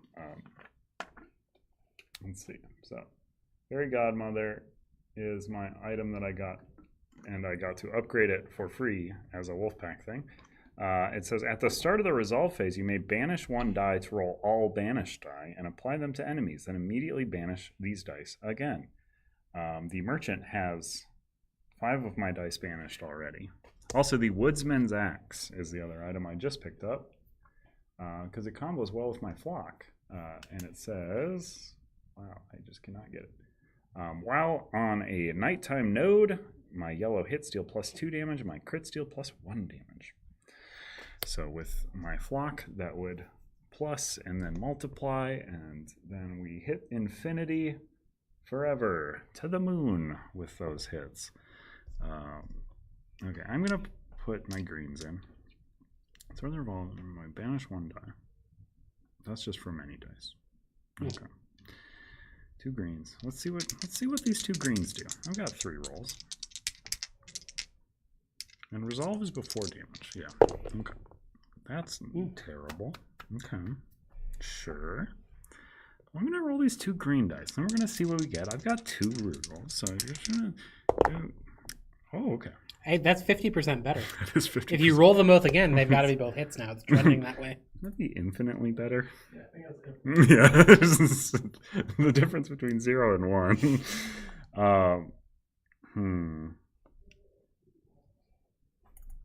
I want to add more dice? So I will banish a die. I will roll 6. Yeah, no, I'm just going to do the 1. This is such dumb trash. I will live through it, though. Even if it hits me. So that's... Oh, hell. Hey. Yes. Oh. Yeah. Okay, so he's got 3 on him already. That's not enough. Oh, no. But the fairy godmother's here. Save me. I'm going to banish... A purple. yellow. So banish to purple. Don't tempt me. Banish a... Oh, no. Purple seems stupid. I'm going to banish this green. And then I get to roll all of my banished dice. The risky thing here is I get 1 roll. So... Oh, that's exactly enough. Whoa. That was so close. That was such a dumb move. And you can just rebanish those because he is defeated. Yep. The damage is applied. And then everything gets rebanished. Well, not the 2 greens that were yours. Oh, that's true. That's why Those I was are like, don't put exhausted. those on Yeah, there. that's- Just rebanish them. Is that correct? Yes. Okay, so I get 5 gold. I have killed him. Yes. His effect does not trigger. That was not a wolf pack at me. I do get to recover these 3 yellow dice. Hey. Okay. Do I want to go to the shop? I mean, I think I might. I'm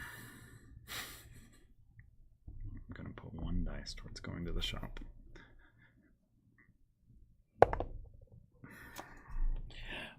But it makes my axe good. No, that makes my campfire so much worse. Oh, beans. Okay.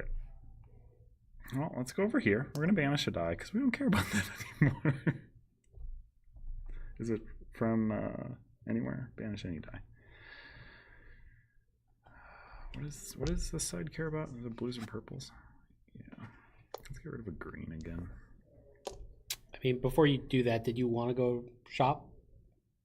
Oh, Like yeah. you explored, so Yeah. okay. That's before. Thought my you might. nightmare. Yeah. Thought you might. I'm just skipping stuff. There's here. that and your options.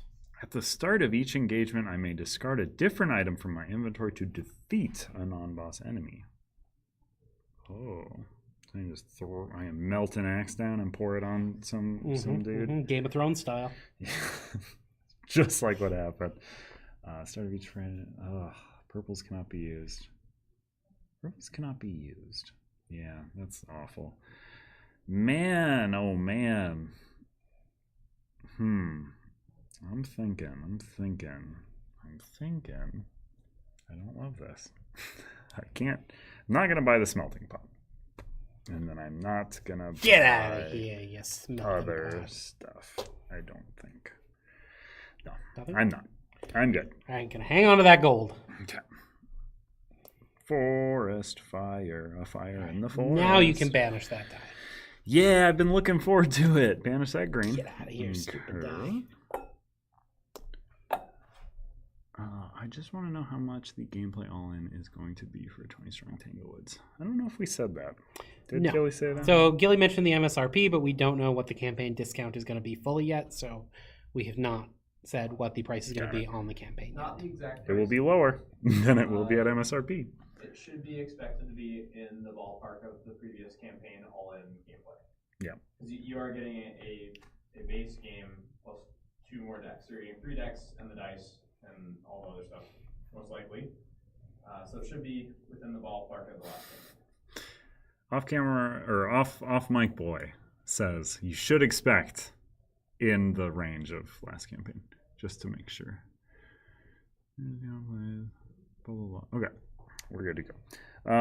Okay, so I moved on to fire. I banished the die. I now get the good part. Do I want to go up health, or do I want to bump up? I do like bumping up recovery So you because can then I get can all get your all yellows 4 back. yellows back. Yep. And then as much as it pains me, that's my only option is the 3 enemy pile. Bloop. Mhm. Bloop. Bloop. Oh man. don't love that start minus health because I do have to. I think I honestly might end up just skipping strategy phases though, if the first one don't go well. I'll put all of my 4 yellows. And I can't put my purples because of Brian. You got a blue though. That blue's not doing anything. Yeah, Could be but helpful. they have a total of 11 health. I just need to roll 4 crits. No, I don't. It's on a nighttime. Oh man, these yellows. Oh boy. Oh, that one yellow does 6 damage though. No, it does. No, it does 6 damage. Does it? No. So let's see. Hits, 2. crits 2 deal +1 damage. So 3 Oh, so times 3 does 9 damage. I mean, it doesn't matter because I can't split one die. amongst There's no multiple people. overkill. You swing right Oh. through him into his buddy. Yes, please let me. Okay, I want that to not be active because I can't bleed that much. Oh, I could choose to skip the rest of my strats steps. I might do that. I don't want to lose any health. I will not choose to take any more strategy phases after the first. So I will, to avoid triggering this man. And instead, I will just move to this Fairy Godmother, my resolve phase here. Burning my last green die, and then rolling the big pile. Come on. Don't make me regret it. Okay, I didn't regret it. No. That's so much damage. That's a hefty pile. Okay, 1 miss. They so dead though. They're very dead. Those were banished again.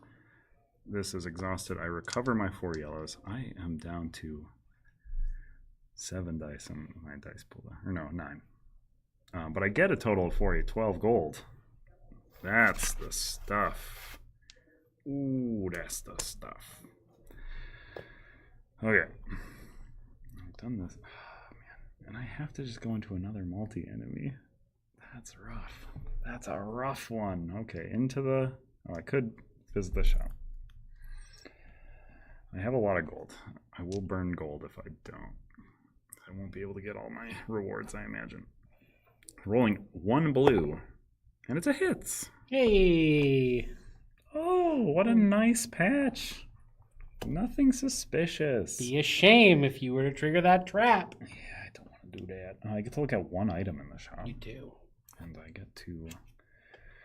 The ye old walking stick. I temporarily have +1 recovery. When you take any amount of damage, discard that stick. I want to buy that stick. Seems good. Buy that stick. Buy that stick. If I... Oh, okay. If I upgrade it, I can... It can take a hit, basically. Take a hit. Doesn't prevent the damage, but it doesn't get discarded right away. Turn. Okay. And then Woodsman's Axe. I assume it works on both sides? Yeah. Yeah, that's good. That's good. It's good stuff. Do I want to upgrade anything? I will go down to 6. No, I see that Sheldon coming up, and I kind of want to make him go away forever. So I'm going to do that. I'm not going to upgrade anything. I'm done with the shop. I'm done. Then I go here. Boop. I have to pull 2 enemies. Zoop. So the Toadstool Imp, if it is nighttime, it is. He has +1. Oh, his health is 1 plus my highest stat. So he has 5 health. Gold reward is 1 plus my highest stat, which is 5 gold. Pretty good. And then Sheldon has all hits deal 1 fewer damage, which sucks. If only you had some dice that could deal dramatically more damage. That's the thing, though, right? Like, I could bribe him, or I could just use all my yellow boost. It's risky because I can't. I can't roll and then, depending on results, choose to bribe. Correct. Bribe You get that option before engagement begins. I guess if I like tried to punch somebody and I missed, and Like, no, here, take my money. please. Then it really depends on how much money, if I'm being honest. Let me see. Total of 5, 7. And it's nighttime, so I'm doing the big hits. Oh boy. This could bite me so bad. I'm gonna just do the yellows. We're gonna see. Okay, that's it. That's make him dead. 1 million damage. That's so very much enough. I'm just gonna. Okay, so I'm still having committed 4. Yes. Yes. Okay. Oh, that imp is so dead. Flock seem real good. So these guys are donezo. I get 10 gold. I'm up at a 20. And they go away. I recover 4 yellows. I'm not For seeing your walking stick, you can recover 1 more die. Oh, recover 1 additional die. Ah, man, I'm not seeing enough wolf pack. I'm worried. You skipped a couple. I'm just saying. I skipped 1, and it was I'm very pretty sure scary. you skipped more than 1. You didn't take this one either. Oh, was I? Oh, Yep. yeah, I wanted that So campfire. you took this one. Oh, yeah, I was greedy. Yep. That one was scary. You skipped I was, 2 of 3. I was right to not take that one. You see Start of the Tanglewoods game, you free had all your shipping. dice. Tanglewoods will not have free shipping like the original campaign. That was for sure stated. I assume it will be flat rate, but don't quote me on that. I'm going to go here because I could explore too. Or 3. Or 3. That is true. I shouldn't. I have 20 gold. I should explore 1. And I got a hit. Let me see 1 item. Monsieur Would you like to Melchant? see Pulsifer's Tome? No, I wanted to see a different one. Before activating a Fable node, I may exhaust 1 die to discard a scouted minion.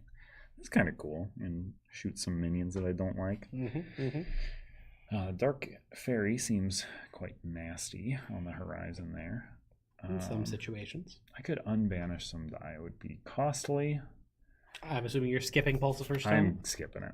I will spend 4 to upgrade. Upgrade the old yield walking stick so I can take a hit. Not for me, but if I take a hit. Do I upgrade? Yeah, I mean, we got a lot of daytime coming up, so I think I'm going to upgrade the Woodsman's Axe as well. Down to 12. Recovering 3 weakest die would give me 3 greens back. I think I'm kind of scared of hemorrhaging my dice. What's coming up? I don't care about the imp. I like him because he gives me gold. I want 3 gold. That's the thing I do know I want. I mean, banished dice to reduce his bribe cost. Okay. I am going to recover 2 dice. 2 banished dice.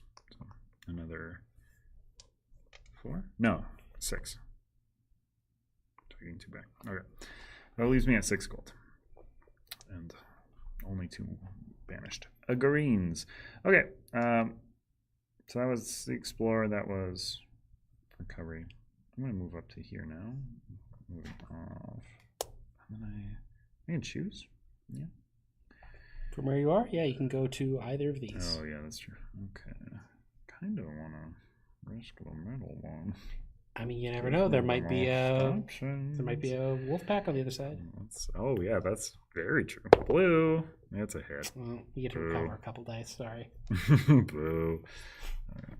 Recover 2 dice instead. I could explore. No, not 6 gold. I spent. Oh, this is after defeating a wolf pack. Yes. I'm gonna go over here. No, that's silly. I can go up the middle, give me the most options. You haven't taken your icon yet. The actual good reason I went there? Yeah. Let's get an extra strat. Now I get to look at an extra feller, yeah? Ooh, okay. Yeah, we're gonna go up the middle. Zoop. I think we're gonna kind of. I'm on board for trying out the traps because I kind of. Oh, Yeah, okay. Let's see. Hey, look at that. It turns into Ooh. a nasty wolf pack fight. Oh, the one I was on. Woof. The dice I roll is not exhausted, right? For the trap? For the trap, no. Okay.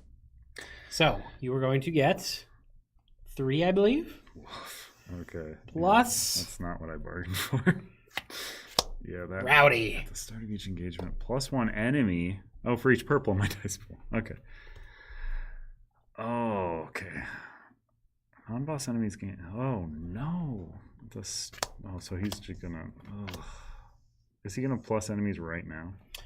It's the start of the engagement, so you have your bribe step first, Okay. and then you know he's going to be adding. Yeah, I These can't.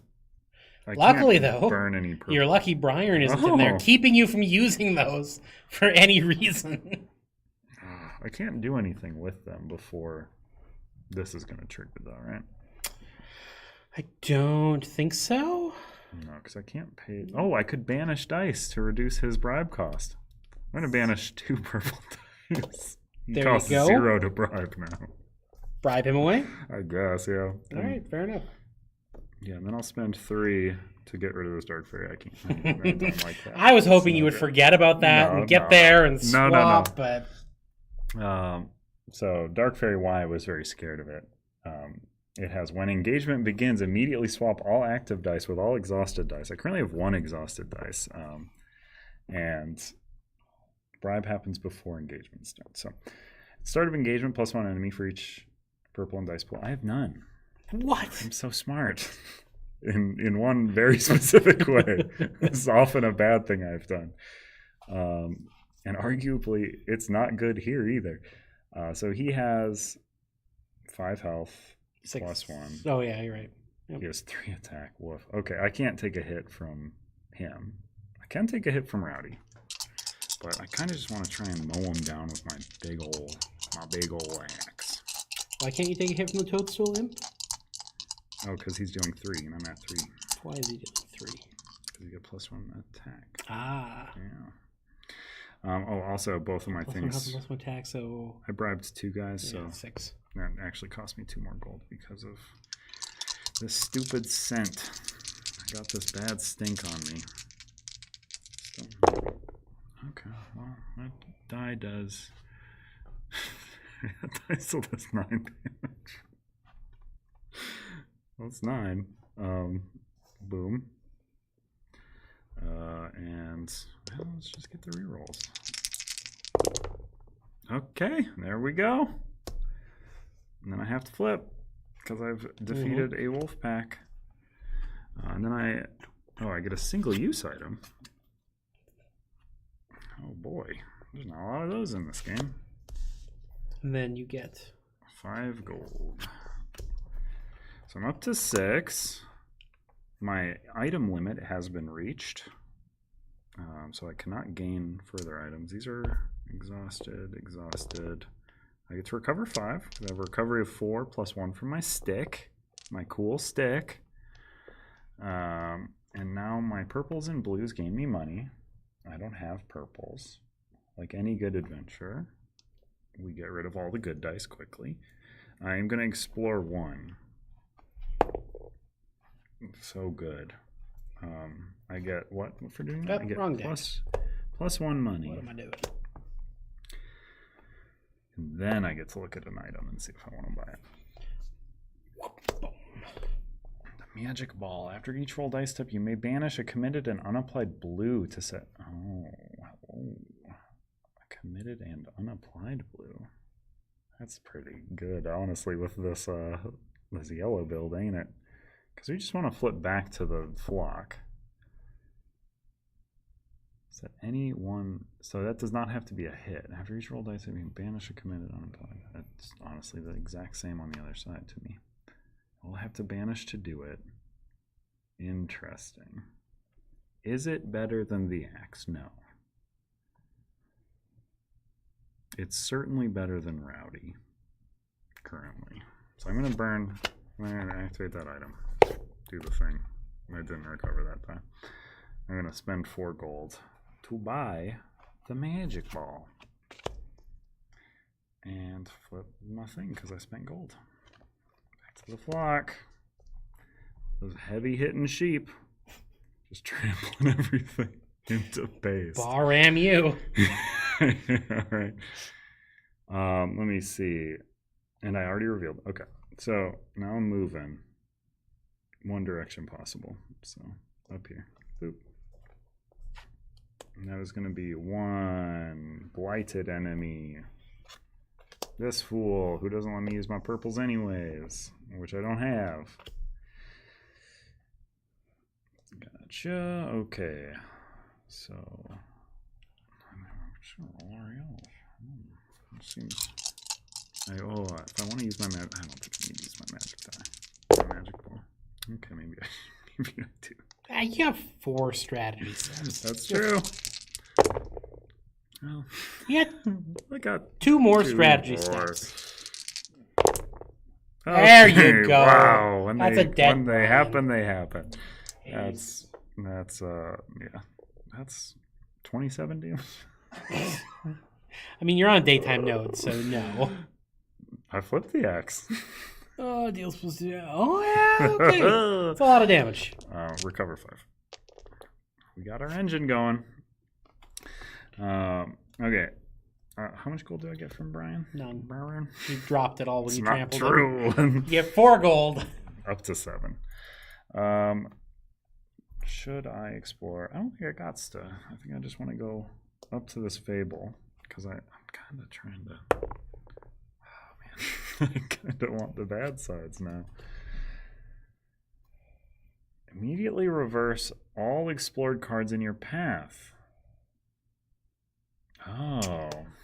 So it's going to do this. Nope. So it's not the one you're on. It would be any you had explored. So in this case, nothing really cool happens. Oh man, I'm just playing this in the least cool way Although possible. you get rid of the Angry Roots, who's kind of nasty, Okay. from the bottom of the deck. Yeah, he was You at weren't the going to see him bottom. anyway. I should probably explore. Let's put 1. Do you want first. to? Because you want nighttime. Oh, it's just automatically nighttime. Automatically Okay, nighttime yeah. if you just move. Let's do it. Where are you going? Middle? Oh yeah. Hey, you get another fable. Okay. So I can't get to that wolf pack. No. Oh, Guess you should have explored. Oh man, you're such a bad. You're bad at helping me out. I Here. think you're doing just fine. Uh-huh. Enjoy your fable. In the belly of the beast. You may choose to banish a yellow or green. If you do, search the map deck for any card with a bad boy on it. Add it to my path. If green, put the on its daytime side. Let's do that. I don't care about banishing no dice. I like it. In fact, I get to search this. Yep. For the, Do you not have any? I don't. Warp. Can I put it on the nighttime? See, nope, it's not a May. No. All right. Well, I know that's coming up. I suppose there is one more. How many? I have 3 left. Oof. Not to worry. Let me see. What are the main differences in gameplay from? I mean, there's a whole lot of differences from Solar Sentinels in this one. I would venture to say that's the case for all the 20 strong decks. But in this one, you are traveling a map, going to a boss. I'd check back in the stream for the full breakdown. But there's a lot of differences. It's really neat. And then the dice are going to be manufactured at a different place, but as far as symbology upon them, all dice will do the same thing. I believe the Tanglewoods will have slightly different Yes, to it 'em? will be a slightly different Tanglewoods themed iconographic treatment. Cool. But functionally the same. So you do not need the new dice if you have old dice, unless you want the new dice, which will probably be cool. I'm going to go to this fire. Fair enough. I'll warm my tootsies. My recovery doesn't seem that important, weirdly. I think I'm going to pop up health. Up to 5. Get nice and strong. Dare I say 20? strong? No, you daren't. Okay, good. I needed to check. I'm going to explore 1. That's a crit. It's money. I have added a daytime. Is this the one that I... Oh, no. I'm so bad at this game. Oh, I okay. still think you're going to wipe the floor in the final encounter. I think you're going to be fine. I have set myself up with pretty, the items you've pretty gotten well. and the character you're playing, Yeah. you're in pretty good shape. I've built kind of a little stinker of a character here. So this would be where I would say next game you bump it up to like 5 modifier. That's a jump. Since already you get to check out the shop, don't you? I do. I did want to. explore. I might as well. Bottom item. Birch armor. Mhm. If my health would reduce to 0, set it to 1 instead. My health would set it to 3 instead. Hachi machi. I kind of like my setup though. I mean, honestly, the recovery bump, I don't know how necessary it is. As sacrilegious as that may sound. What's coming up? Banish strongest die applied. I like that. +1 health, +1 attack, and +1 gold reward for each yellow in your exhausted area. I like that. Because there's none of those. Yeah, I mean, I think I'm going to spend 7 gold to buy and upgrade the armor and get rid of the stick. I feel wrong doing it, but the recovery, I just need my 4 very important yellow dice. But now I am moving to an enemy. Yes? Yeah. Yes? Yes. Weevil? Weevil Underwood. +1 health attack. So And blighted. I'm blighted, so an extra plus. Oh, he doesn't have any pluses on his own though, because I have no yellows in my exhausted area. I'm just gonna roll 4 yellows though, because I can recover them all. And I'll just cream him. He's got 2 health. Probably fine. He dead. He's so dead. Poor little guy. You get 1 gold. Oh man. It would have been more if you had yellows in your exhausted That's true. area. I will recover my 4. I'll never have yellows in my exhausted area. I don't let them touch that area. They're too important. One option. We're going up to this cool book. Let me flip. Let me flip. You may move your health die to any node on the current map card. Then roll all banished dice. At least 1 crit is... Oh, it's a good one. Told you. Can I peek at the nighttime version? Sure. Sides at will? Does that turn into... there's no way I can flip it and still access it. Man, oh man.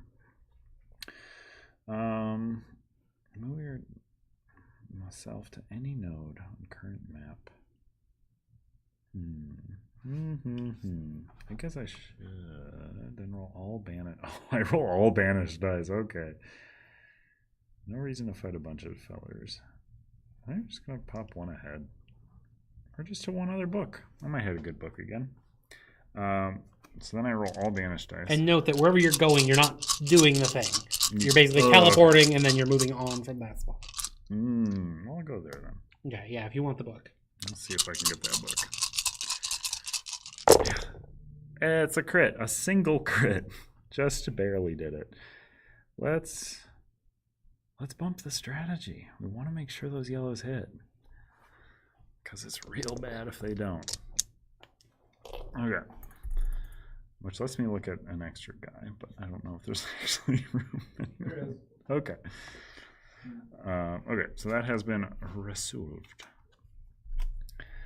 All right. So then I'm going to go up to... Yeah, I'm not going to go shopping. I'll go up there to that book. Do you like you spend gold or banish a die? Oh, there's that thing. Yes. 2 gold puts me to 0. Otherwise known as none gold. None gold left beef. Let's... Oh, boy. Get rid of the last greeny boy. Your fable, sir. Woodsman's Aid. Set Woodsman's Aid next to my hero during the next roll dice step. For each hit roll, you may change a miss to a hit. Oh, that Woodsman. That's very helpful. Okay, I may change each. Oh, for each hit roll, I can change it. Okay. I see. And that's only for the next roll dice step. He'll discard even if I roll all misses. That's how I read that. Am I reading correctly? Am I a smart boy?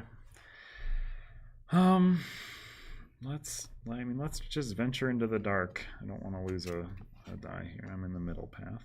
Okay. Well, the middle path kind of stinks, but we That's great. did this to gonna be myself. Going into You're the fine. final. You have tons of gold. I sure do. One. Okay. How many? Okay. Yep. 2, It's the full. 3, 4. Mamma mia. 5. Let's see. Okay. Logan, make sure to reveal 5 enemies because he upgraded his stats. Yeah, I'm at 5 strat. Shoop. Moop. Boom. Okay, so I've got Yuman. If I beat him after, I will have to make room in my inventory for him, and then during each resolve phase, you may choose to skip the recover dice step. If you do, discard him. This item cannot be discarded. Oh, he's annoying. So he just sits there. He just follows you around. Yeah. Annoying. Banish the strongest die applied to Ren. If Prickle is the only non-boss enemy, it gains... Irrelevant. Super not the case. And then He brought friends. Abacon. If Abacon was not defeated, place him next to the Big Bad Wolf. When you face Big Bad Wolf, don't want that. I think I'm going to bribe the funnel web for 2 gold. Oh, Right. annoying. So he is set aside. To be added to the next fight. Correct. But he's all I can afford. Is this spider. Why does this spider want money? What spider doesn't want money? Have does you it- met a spider in your life? I guess I think I've met a lot of spiders. It did not go well for the spiders. What? Pretty sure that was at 1. Oh no! I've been cheating. How did it get so low? After each roll dice step, I may banish a committed blue, set any 1 rolled dice to a crit. So we can get there. I can force this fight. Might not be pretty. Alright, that one's considered banished if it bounces out. of No, the dice but it tray. was a crit. No, it's not Oh. anymore. But the Woodsman's Aid. During the next roll dice step, for each hit rolled, I may change a miss to a hit. Bomp. A bump. Heck yeah. And that's going to get discarded. And then I can also banish this. Oh, it's got to be unapplied. So I would lose the blue. Oh, but I would just murk everything, wouldn't I? I certainly would. So I will banish this blue to change this yellow to a crit. Banish a committed and unapplied blue to set any 1 rolled die to a crit. Yeah. And these all do 3 times 3. So 9. 9. 9. 9. I have killed them all. 19 gold. That's 19 gold, Mhm. and I get this cool goat that lives in my pocket now. Banished. Are you sure you're not Baba Yaga here? Yeah, I mean, I'm becoming the monster. Oh, these. No! No! You'll be fine. Okay, I can. Okay, You'll be fine. I'll be fine. But Oh. I was waiting for that moment. My That realization. Yellow, my yellow. Okay, I have to visit the merchant now. That's I don't care. Oh, I do care. No. Oh man. Okay, but I get to look at an item. But I'm certainly going to be spending 3 gold to get my weakest die unbanished. Yeah. Oh, I also recovered. That's a step that is not skipped. If I commit 3 dice to exploring, that's not going to ever happen again. So I'm at 16 gold. I know that boss fight is going to be rough now. I can only go straight down the middle. Oh, the blunder boss, though. That's a pretty good one right now. Let's see. Okay. Money. Win. What can I can upgrade that, and it doesn't do anything on its unupgraded side to me. I don't want to bump down stats. I think I'm just gonna spend some stuff to buy some stuff. So I'm gonna recover some banished dice. I'm gonna spend 2 to recover this dice. I'm gonna spend 6 down to 8 to recover 2 greenos. Do I want to get more? Oh, that spider's gonna get added. Oh, this next fight's gonna be a lot. When you're gonna have to go over timing on this next one, because I don't know when this blunderboss is gonna go in. Because he's gonna do some stuff. I have lined him up well in this exchange. I think I will keep 8 gold. I think that is what I'm comfortable keeping.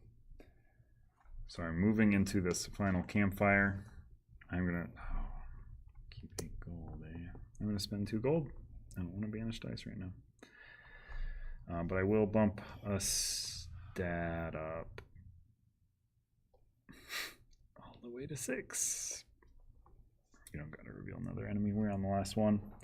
And then we're gonna go to Grammy's house. All right. Look at that. So, I sit perfectly in there. We're going to add enemies. 2, he's coming in, he's activated, he's defeating everybody else. So we're going to add that to the engagement when we get to the engagement. I wanted the other one. Oh, because he can't be 3, bribed twice in a row. Is that 4, the thought? yes. Okay. 4. Okay. We're going to have the big bad wolf. So We have what happened there? these. This man, when activated, defeats everything else that has already been activated. Correct. So since he was second, he only defeated the first one. This one is the... Oh, no. Oh, I'm glad I have some gold, because this would mess me up. Okay.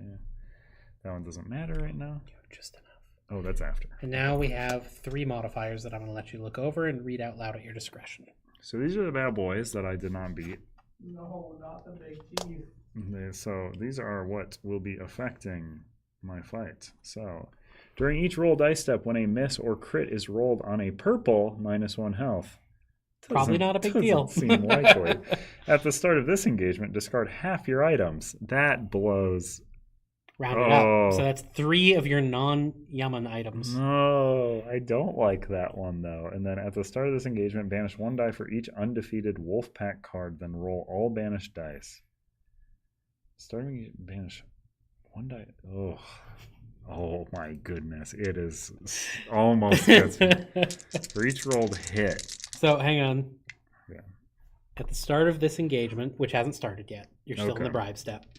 You're going to banish 1 for each undefeated. That's 3. Then you're going to roll all the banished dice. So there's a good chance, given your style of play here, Oh no. that this wipes this you out is- unless you keep that birch bark armor as your item. Oh no. My style of play was so wrong.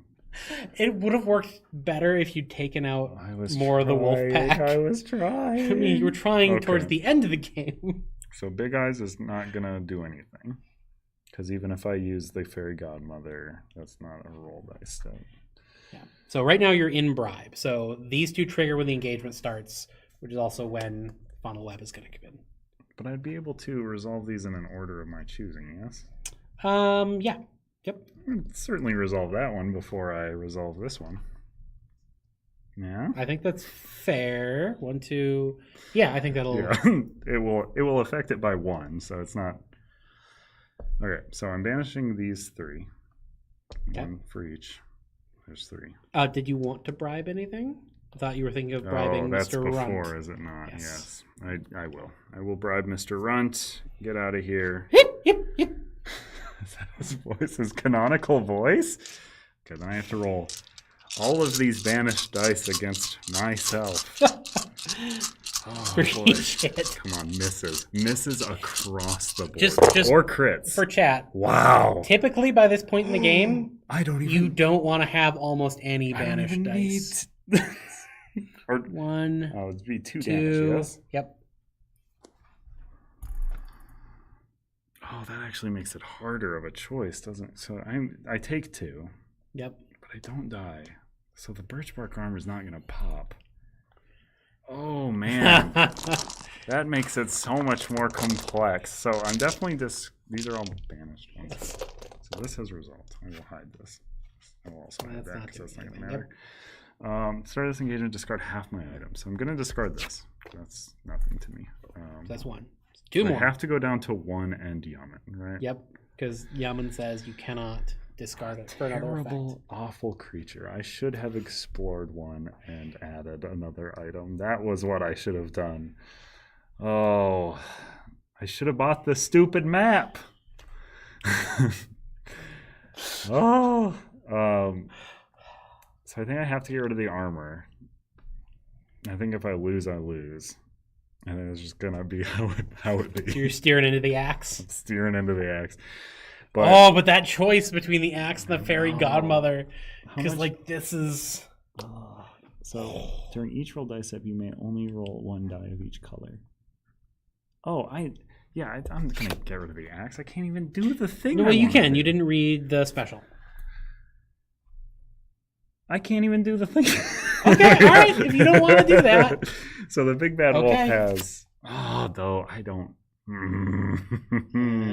Let me think. So big bad wolf. During each roll dice step, you may only roll 1 die of each color. Any committed dice that cannot be rolled are immediately exhausted. Special, I may -1 to any stat to increase the number of each color I may roll at a time by 1. So I could -3 to roll all my yellows. Let's see. Nothing here is gonna. So this is not gonna activate because it's an after. This is already activated. I have no.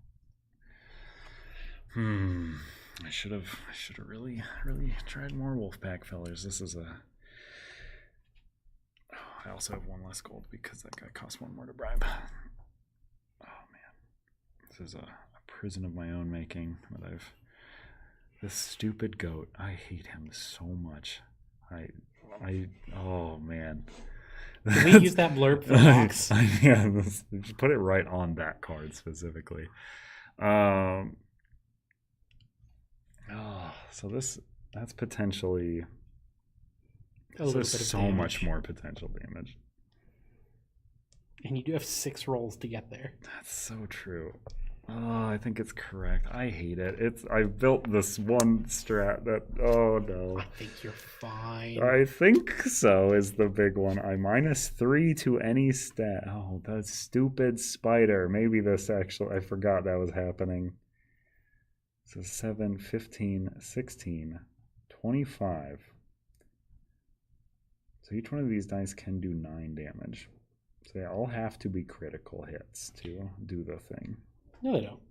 You have woods and spots, right? Yeah. I have They what? just have to be a hit. They have to be a hit. That's correct. Okay, I have 6 rolls to get. So yeah, I'm sure there's math that proves this is fine. This just has 1 health. Easy. Okay. Yeah, I think we're going with the Woodsman's Axe. I think that's what we have to do. I am -. So this lets me each roll dice step. Do I have to -3 to stats every time I do that? It's pretty rough. And a -3 to recovery, so that I can roll 3 additional yellows. I get 1. If I don't roll a single yellow hit, I almost certainly lose here. Yep. Okay, that's pretty bad.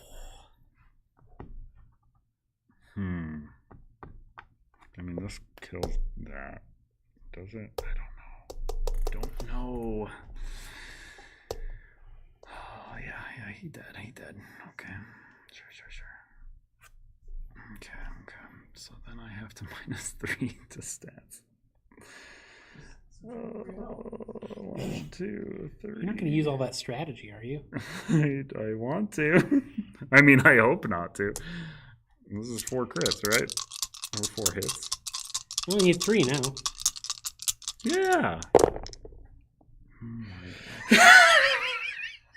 Oh my god.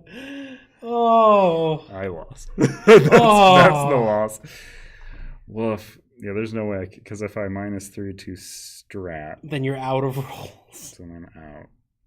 If committed dice that cannot be rolled are immediately exhausted. Woof. Oh. That was some horrible luck, dude. You needed Oh, one yeah. hit No, it was really to knock bad him luck. out and shut that down, Wait. Hold the phone. and then you're fine. Yeah. Santoro, Hmm. just roll a single yellow a couple times and hit like 3 crits. Does My it do, sing- 3 damage? You can't. A single yellow Yeah. is just gonna do 3. Yeah, it will. I will take a hit no matter what happens here. I needed to get a single hit on one of these, so I didn't have to -3 stats on all of these. Well, you still have 4 rerolls, correct? Not if I want to reroll yellow dice. At this point, 3 rerolls. Yeah, my wolf is reducing my ability to roll dice of the same color, unless I -1 to a stat for any. So if I had rolled hits on my yellows, I would not have to keep paying that stat cost, but I have been incredibly unlucky in this one specific But you encounter. can still roll a single yellow each roll, correct? Nope, because these are committed. The second I don't spend the tax, these become exhausted. Ooh. They are no longer committed for the purpose of the multiplier, and I will not be able to roll them again. And I have lowered my health to 1 as a thing that I chose to do. What if I had 1 extra roll? I would have done it. I would have literally done it. So if that was either of the other rolls, right? Then I could have gone bloop there, and then I'd be free to roll these for. More bloopage. No, that was. I would have got there. I just needed one If extra you'd roll. rolled One extra roll. completely differently, you Yeah. would have gotten different results. If I'd rolled better for the You should do your in the fairy final godmother one. roll and see if it would've- Yeah, what would my so had I banished that instead? Right. Oh yeah, well let me. So here's the swap out. I'm wondering because I think this might have been the correct choice. I had this. So this was my pool. Those were all banished. None of these are dead.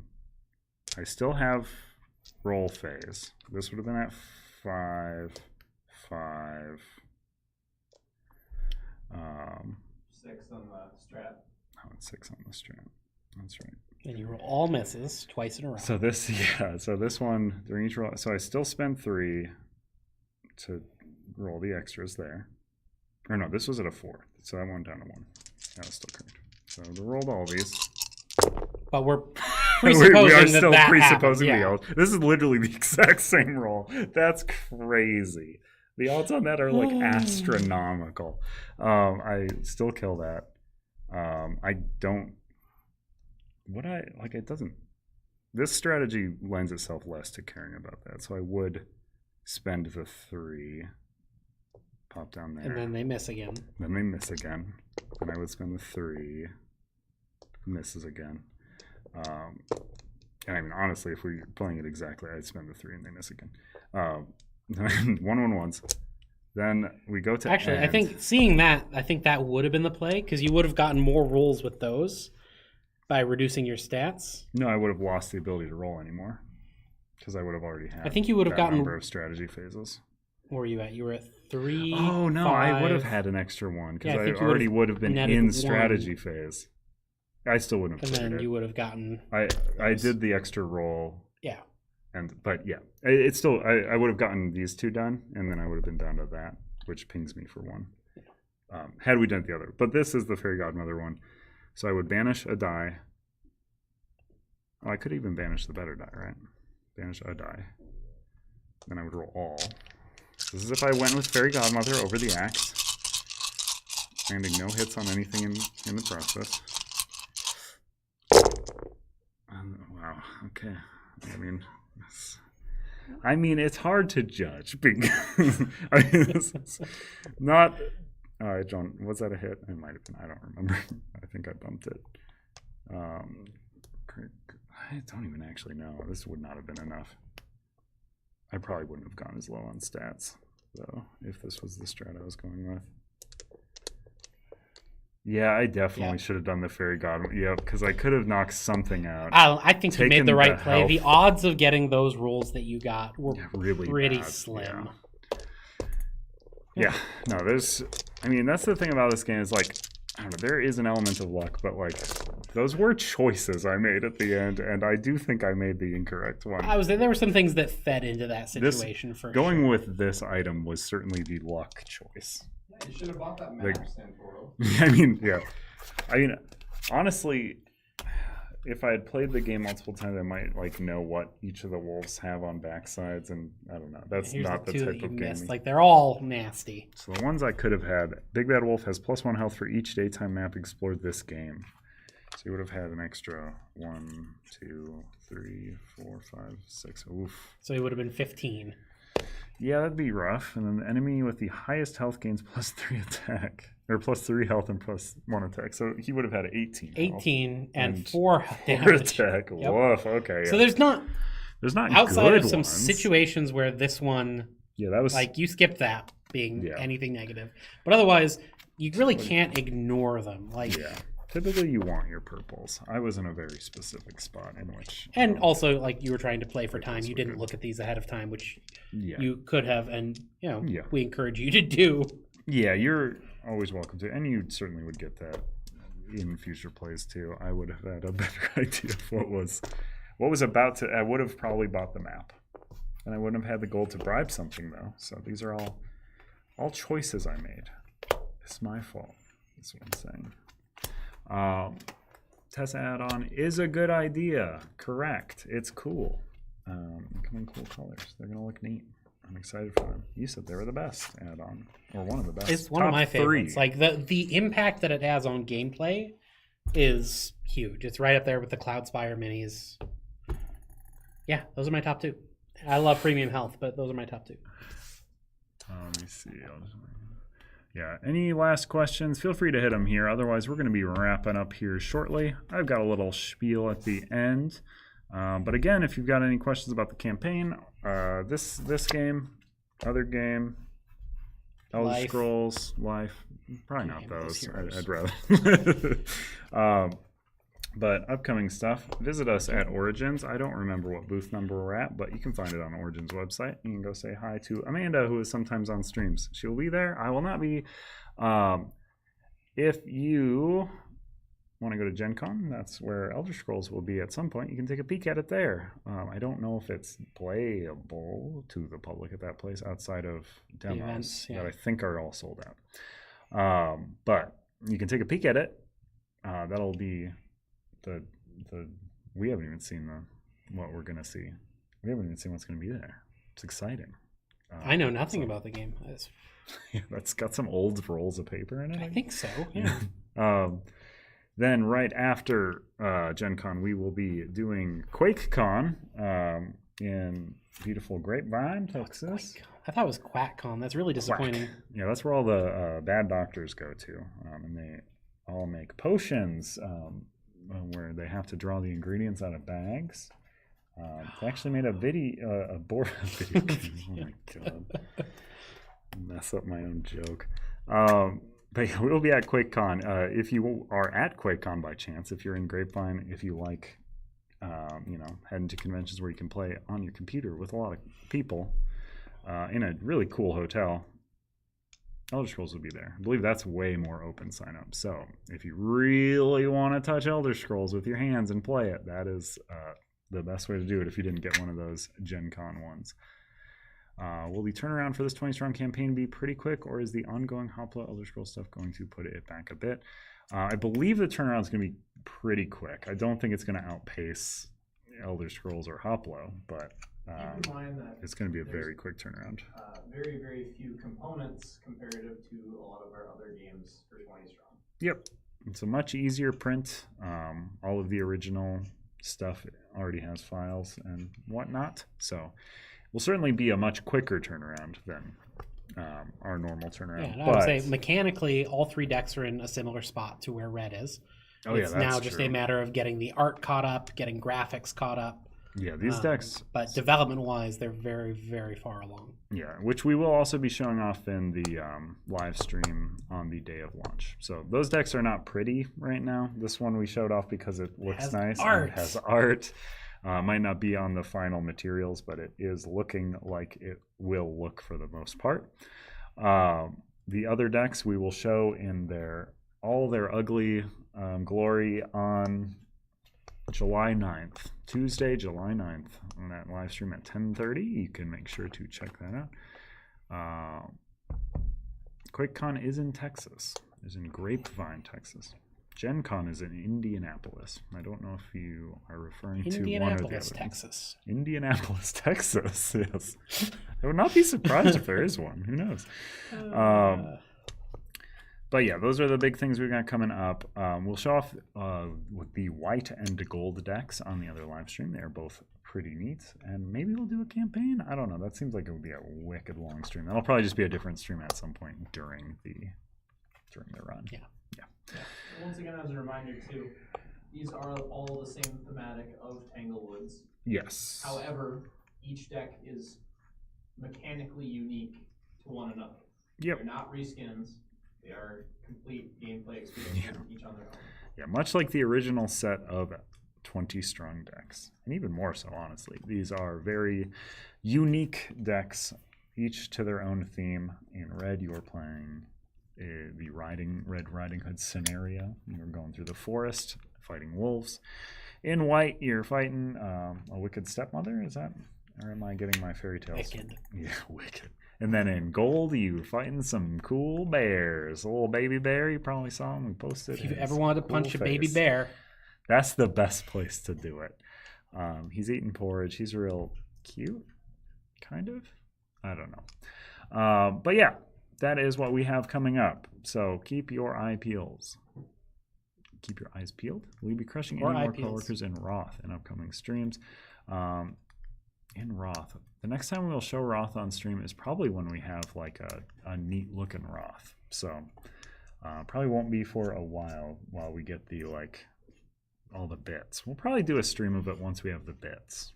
We're waiting on the bits. the bits. It's all about the bits. We're excited about The the bling. bits. They got little hands, I don't actually remember what they all look like, but one's a little bear, I think. But yeah, that is our live stream for today.